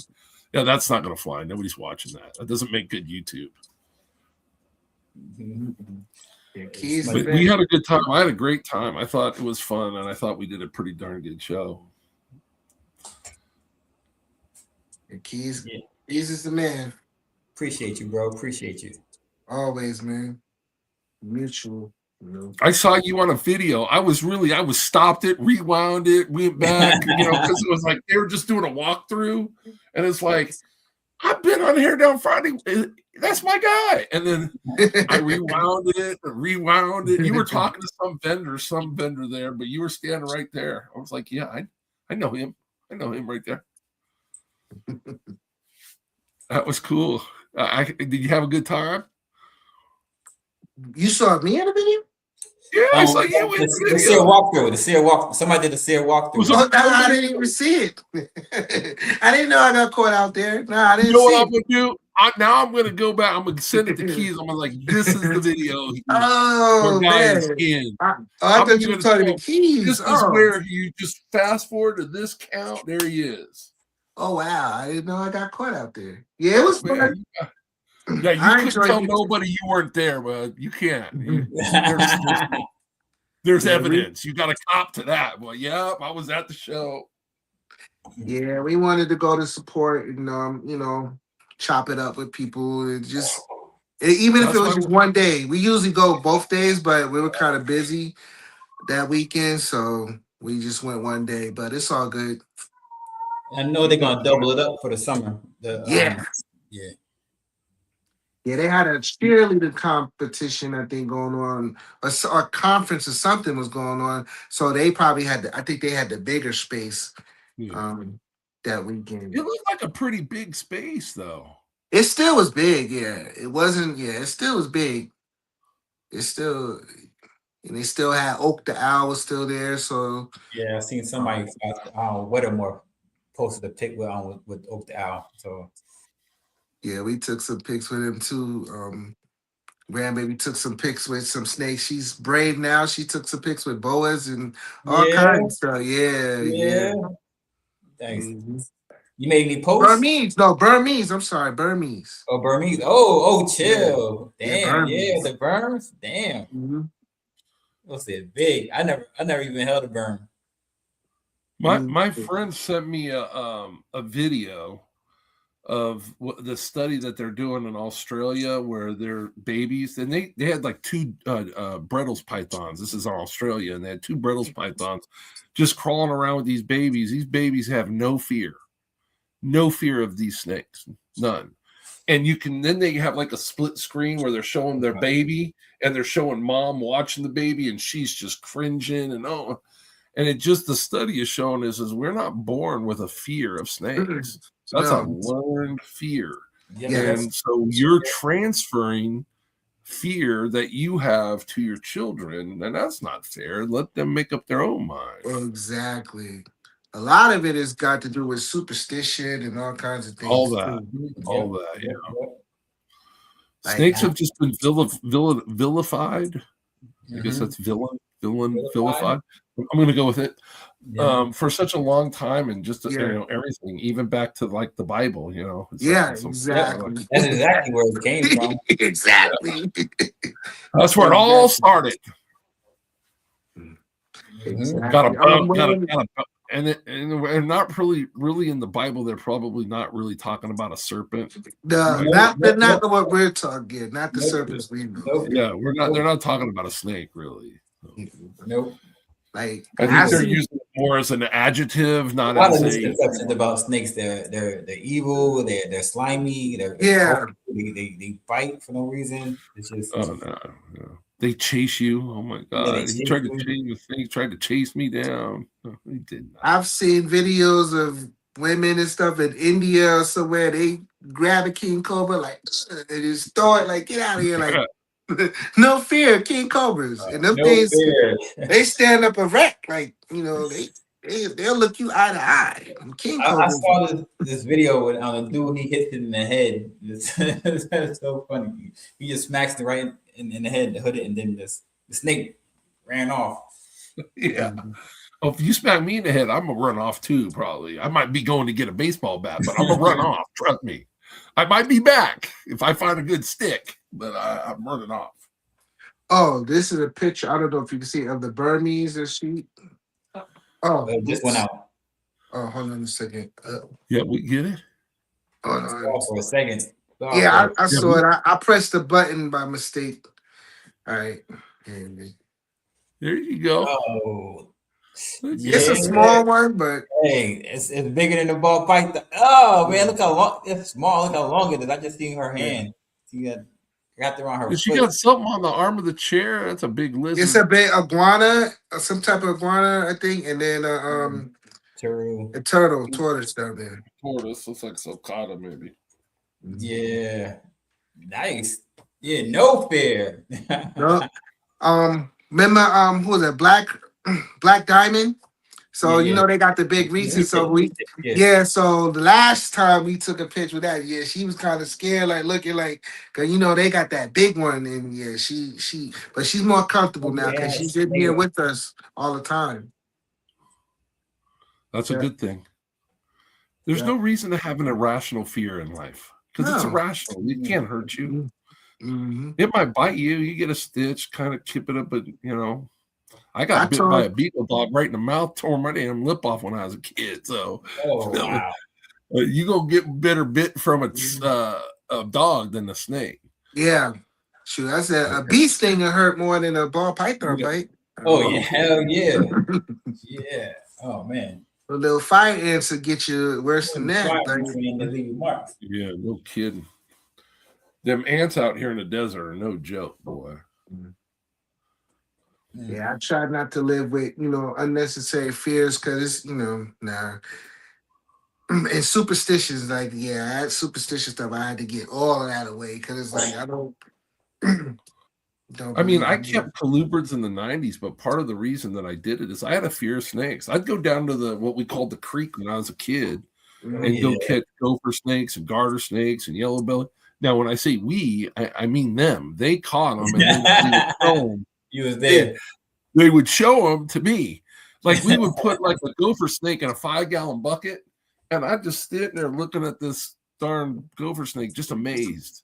But once I knew it wasn't gonna bite, I would hold them and whatnot. But I ain't grab them first. You don't know if it's gonna bite. We used to catch them.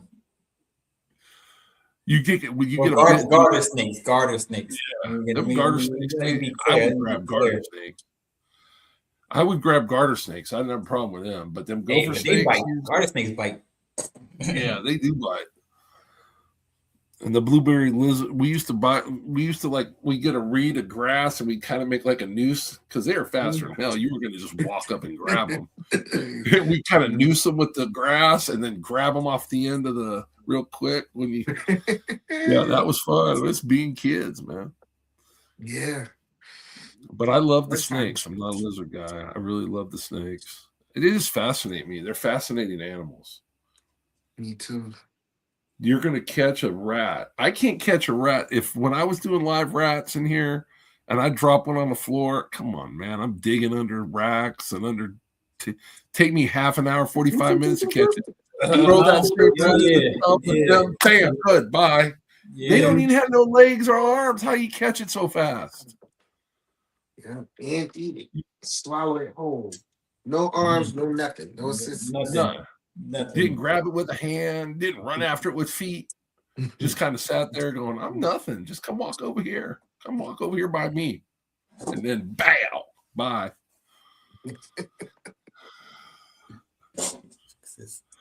And it's amazing. That's just now I feed frozen thought. I didn't have a live rodent in this room in over 5 years. I even start my babies on wow. I've got no problem when you start them off. They don't no problem at all. It takes a little bit more time, a little more patience, but that's why I'm only doing 5 or 6 clutches max, because it's going to take me a little bit longer to get them started. But once I get them started, but I've got snakes in here I've produced. They've never seen a live rodent. If I threw a live rodent in there with them, they wouldn't know. They wouldn't know how to act. Yeah, they probably would just, what the hell? Dude, they try to run out I'd open it, put the rat in, they'd jump out, and the damn rat's in there, dog. Get in there. No. And my stuff eats frozen thawed. Everything in here, 94 ball pythons, they all eat frozen thawed. You can't switch a ball python with a frozen thawed. You in a battle of wheels with a ball python and you losing if you can't do it. I ain't gonna lose a battle of wheels with a ball python. You can't let them beat you. Go ahead and be hungry then. I don't care. Go ahead, be hungry. I'm gonna go eat a big hoagie sandwich and I'll talk to you later. I got 2 that actually is like they took a few meals, but then all of a sudden they would just kill it and leave it there. Leave it. Oh yeah, I hate that. That's the worst. I have one like that too. She's been a while to, I've grown up some really nervous ball pythons, and it takes a long time to get nervous ball pythons up to size because they don't want to eat that much. And when they do, it's got to be everything. Everything's got to be perfectly right for them. I've got a couple real nervous ones that I drop feed. Because they ain't gonna take it off the tongs because they're not gonna take food while I'm standing there. So I just drop it in and leave. Just got to make sure that it's warm enough and it's close enough to them. And then I'll come back in a half hour, 45 minutes, and either they're swallowing it or they already took care of it. Yeah, I'm trying to figure out these two because after they do it, I'll skip a couple weeks and then one of them would swallow it, but then the other one it just keeps killing it, and then they'll be hovering over it, and then if you try to come in there, I'm talking about a couple hours later, it's it's feisty and it's I know it's here somewhere. I can smell it, but it's now probably cold, right? So if you put another heat, even if it was live and they wrapped it and killed it, get some hot water as hot as it comes out of the tap and put it in a bag or something because I don't like them to get wet. And I just put it in the hot water for about 10 minutes, get it nice hot, offer it to them again. Now, when they take it, instead of just walking away and saying, okay, they took it, grab it and shake it a little bit. Make them think, oh, that rat's kicking, boy, you better get in it. Okay. And they'll wrap it a little bit tighter. And now I find that ones that will wrap it and not eat it, if you kind of say, oh, God dang it, it's going to get you, they kind of get into it a little bit more. You can see them tighten it up, maybe throw another coil around. All right, it's going to do it now. But with those, just check them. And I'll just keep warming that rat. I've had this one up here. It's an Enchi Fire Posset VPI Xanthic, little female. She's pretty, but she'll leave it there as many times as she, will swallow it. Now the last 3 or 4 times, swallow it fine. But she'll go through it where I gotta reoffer it to her. And when I open her tub, she's ready to come out and hit you. She's like, where's the damn rat? She thinks you're teasing her. It's like they wrap it up and then forgot about what they were doing. Yeah. It's like, I don't know what you're smoking, but the dang thing's right there where you left it. But I just keep offering it. And I just kind of stay on top of it and keep going back every 20, 30 minutes. It's laying there and they're looking all over. That's why everything that I have that's in a tub, as soon as I open their tub, their head goes up right away because that's where the food comes in. So they get ready. And so I use my long forceps tongs. And I'll just reach in there and grab that sucker. And she's looking like, what in the heck are you doing? And I'll take it, warm it up again, and then I'll offer it to her again on the tongs. Okay. And then when she takes it, I'll grab the tail and give it a. So she gonna get you. Okay. And then they tighten up on it. And I think it just kind of sinks them into it a little better. But see if you can't warm that rat up a little hotter, because I think a lot of times too, what happens is they wrap it a little too long, and then they unwrap it, and it loses that body temperature. Yes. And they can't find it because they don't see well. Them heat pits, they see like infrared with them jokers. Yeah. Make it the baby. So if you make sure it's still got a heat thing. A lot of times they're figuring out where's the head because they want to swallow it head first. I've seen them poke around the damn thing, not knowing which one the head was. So I'll try to dip the head, just the head, right in the hot water. So just the head. Yeah, it's the hatchlings. One of the hatchlings is doing it. Yeah. That's pretty good. Mm-hmm. Thank you. I'm trying to figure out exactly what he is or she is. The parent was it's Desert Ghost, of course, because both were Desert Ghosts. The mom was a fire Enchi pastel butter Desert Ghost, and then the sire was a yellow belly, black pewter.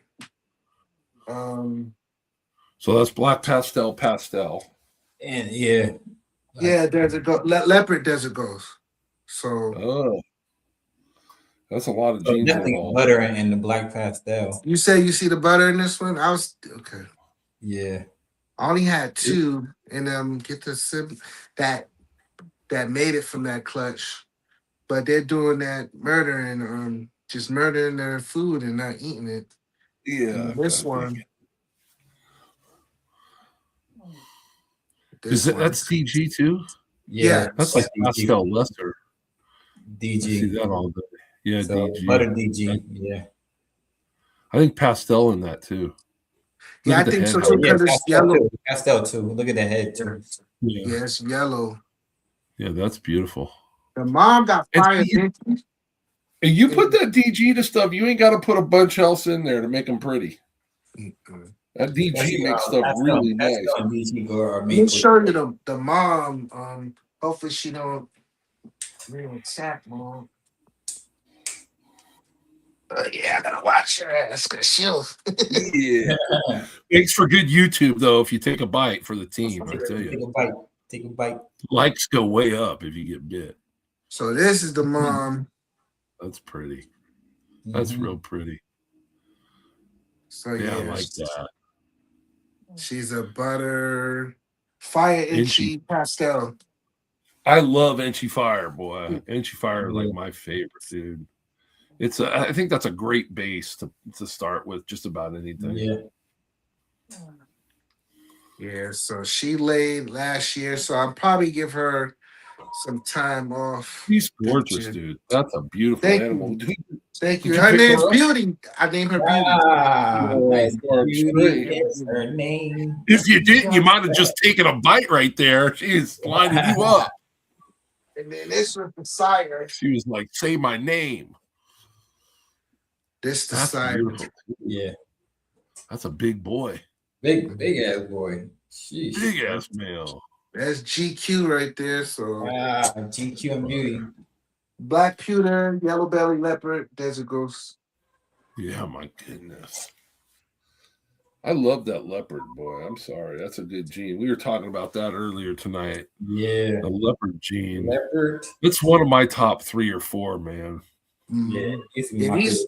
He's always chill too. He's never like try to come at me or nothing. Like, yeah, I love that boo. So that's the two that paired. So from Well, you those, made a bunch of beautiful babies with that pairing, that's for sure.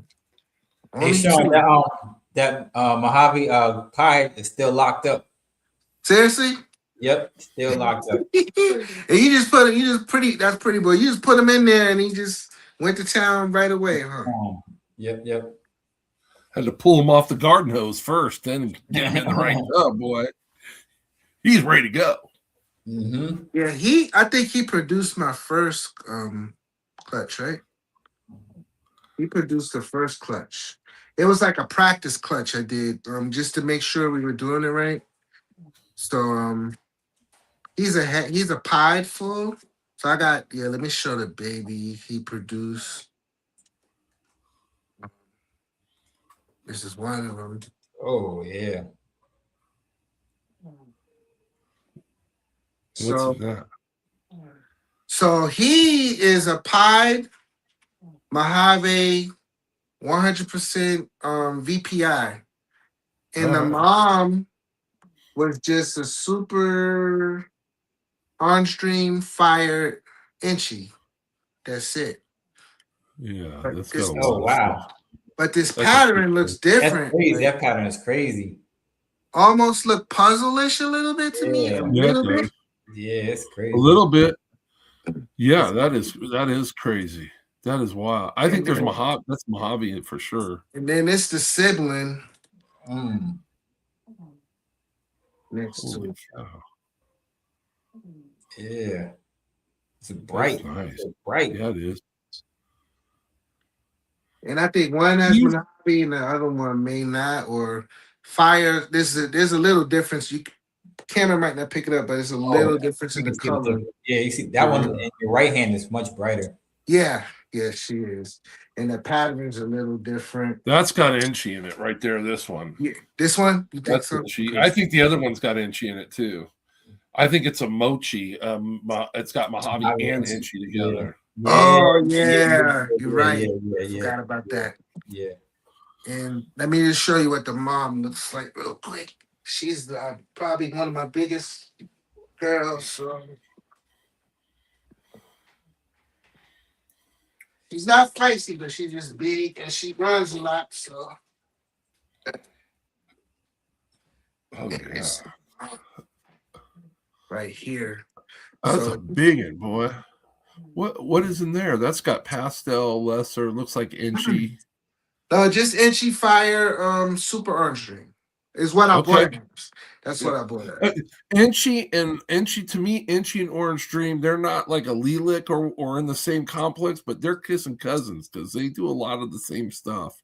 I made a lesser Inchy and a lesser Orange Dream possible yellow belly, and I put them in the rack right next to each other to show people. Mhm. Orange Dream is just, it does a lot the same, but it's just to me a little crisper, a little cleaner. Mhm. Yeah, so But she I was love Inchy Fire stuff. the And I first love Orange one, Dream. first clutch ever. Like, just wanted to, put something together to try to, you know, to make sure Beautiful. we were doing it right. Yeah. Well, you doing it right. Thank You you. grew up big and strong, boy. Yeah, she got that weight Nice. quick too. Yeah, that's nice. Thank I'm you. a big Inchy fan too, and Orange Dream. I think Orange Dream's an amazing gene. And she, That's what that Cypress red stripe stuff would look good with that stuff too. Oh yeah. Yeah, I thought and that Cypress red stripe stuff was just amazing. Wow. yeah, yeah. I need more. It's it's just so much, man. And it's so much still to do. Have fun. Yeah, but still so much more to do. Have fun. I'm just gonna try different things because a lot of people, not everybody, but a lot of people do kind of similar stuff, chase the same combos or stacks of recessives and stuff like that.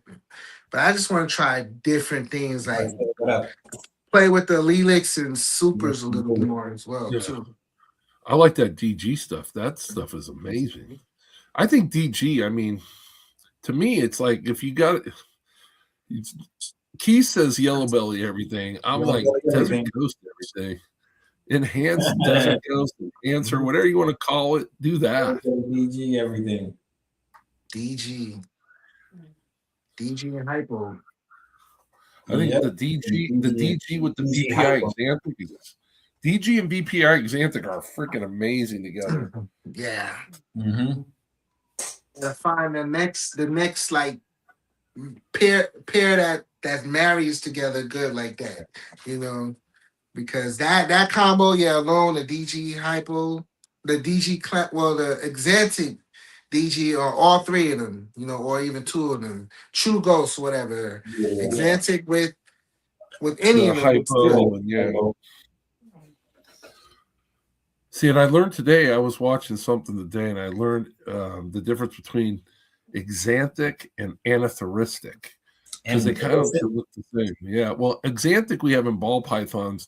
Xanthic takes out the yellow, but as the animal ages, the reason that Xanthic browns out is because it doesn't take out the red pigment. So the animal, as it grows, it expands on the red pigment that's there. That makes like the oranges and the stuff in ball pythons, and that's why what we call browns out Xanthic. And so because it's that redness coming back in as the snake grows, it takes out the yellow color in Xanthic. Anathoristic takes out the red but leaves the yellow. And so they'll have like anathoristic in like bull snakes or in colubrids, and they look yellowy because they take out all of that red pattern, all of the red color out of the the melanin or the color of the animal. That's like hypo. It just suppresses the black pigments, right? So it looks like it's in shed. It looks kind of frosty instead of solid black. It's that like frosted look, and so that's what hypomelanism or hypo is reducing the black pigment. I love the science of it. Got to. I mean, that you can't breed them if you don't understand Yeah. that stuff. Yeah. I mean, you can, but you're just going to be like, we're just flipping a coin. I got nothing to What idea. am I doing? What am I doing? We're just flipping a coin and rolling dice here, Why baby. just be normal? I don't know what the heck's coming out of here. That's why I like the supers and the ALS stuff. The You're always gonna hit something. You're always gonna put something out there, and then you just put a little something else. Maybe that's the combo that is everybody's been missing. But because you had a super or you actually hit it, and it's wild, and then you off and run it. Yeah. Or you just hit something that does something that you like, I mean, Yes. Mm-hmm. Right. And then I want to keep making better that thing. Mm-hmm. Add on to it, improve it, clean it. You seen Keys and post Miguel from Always Evolving, he put out the Coral Glow Ultramel. No, Coral Glow Sunset. You saw it? No. You saw that one? No. Yeah, the Corgo Sunset was pretty nice. I'm not a big Sunset fan. I don't know. Sunset just doesn't speak to me. I don't know what else to say. I mean, it's just like you're going to have stuff there's so many genes. The ball python is the most genetically diverse animal, I think, on the planet, is what I read somewhere. And it's everybody, you're going to find something in ball pythons that you're going to enjoy. And I don't have enough space to do stuff that I'm I don't know what about that one for me. Mm-hmm. So that's why I tell people, I mean, I buy with my eyes all the time. And if I'm going to breed something, it's because I bought that because I saw something that I want to see what it looks like if I put it with this type of combo, or what would it do to. That's why I got the nanny ball. They don't call it the nanny ball anymore, but I finally getting her up to size. She's a nervous animal, but she's gorgeous. What a nice gene that is.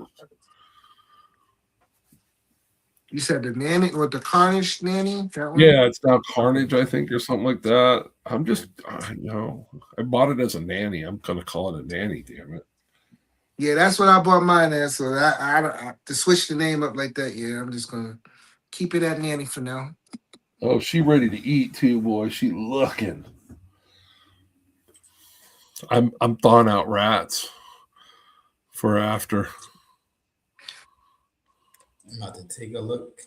Yeah, he did it on IG, I think. Yeah.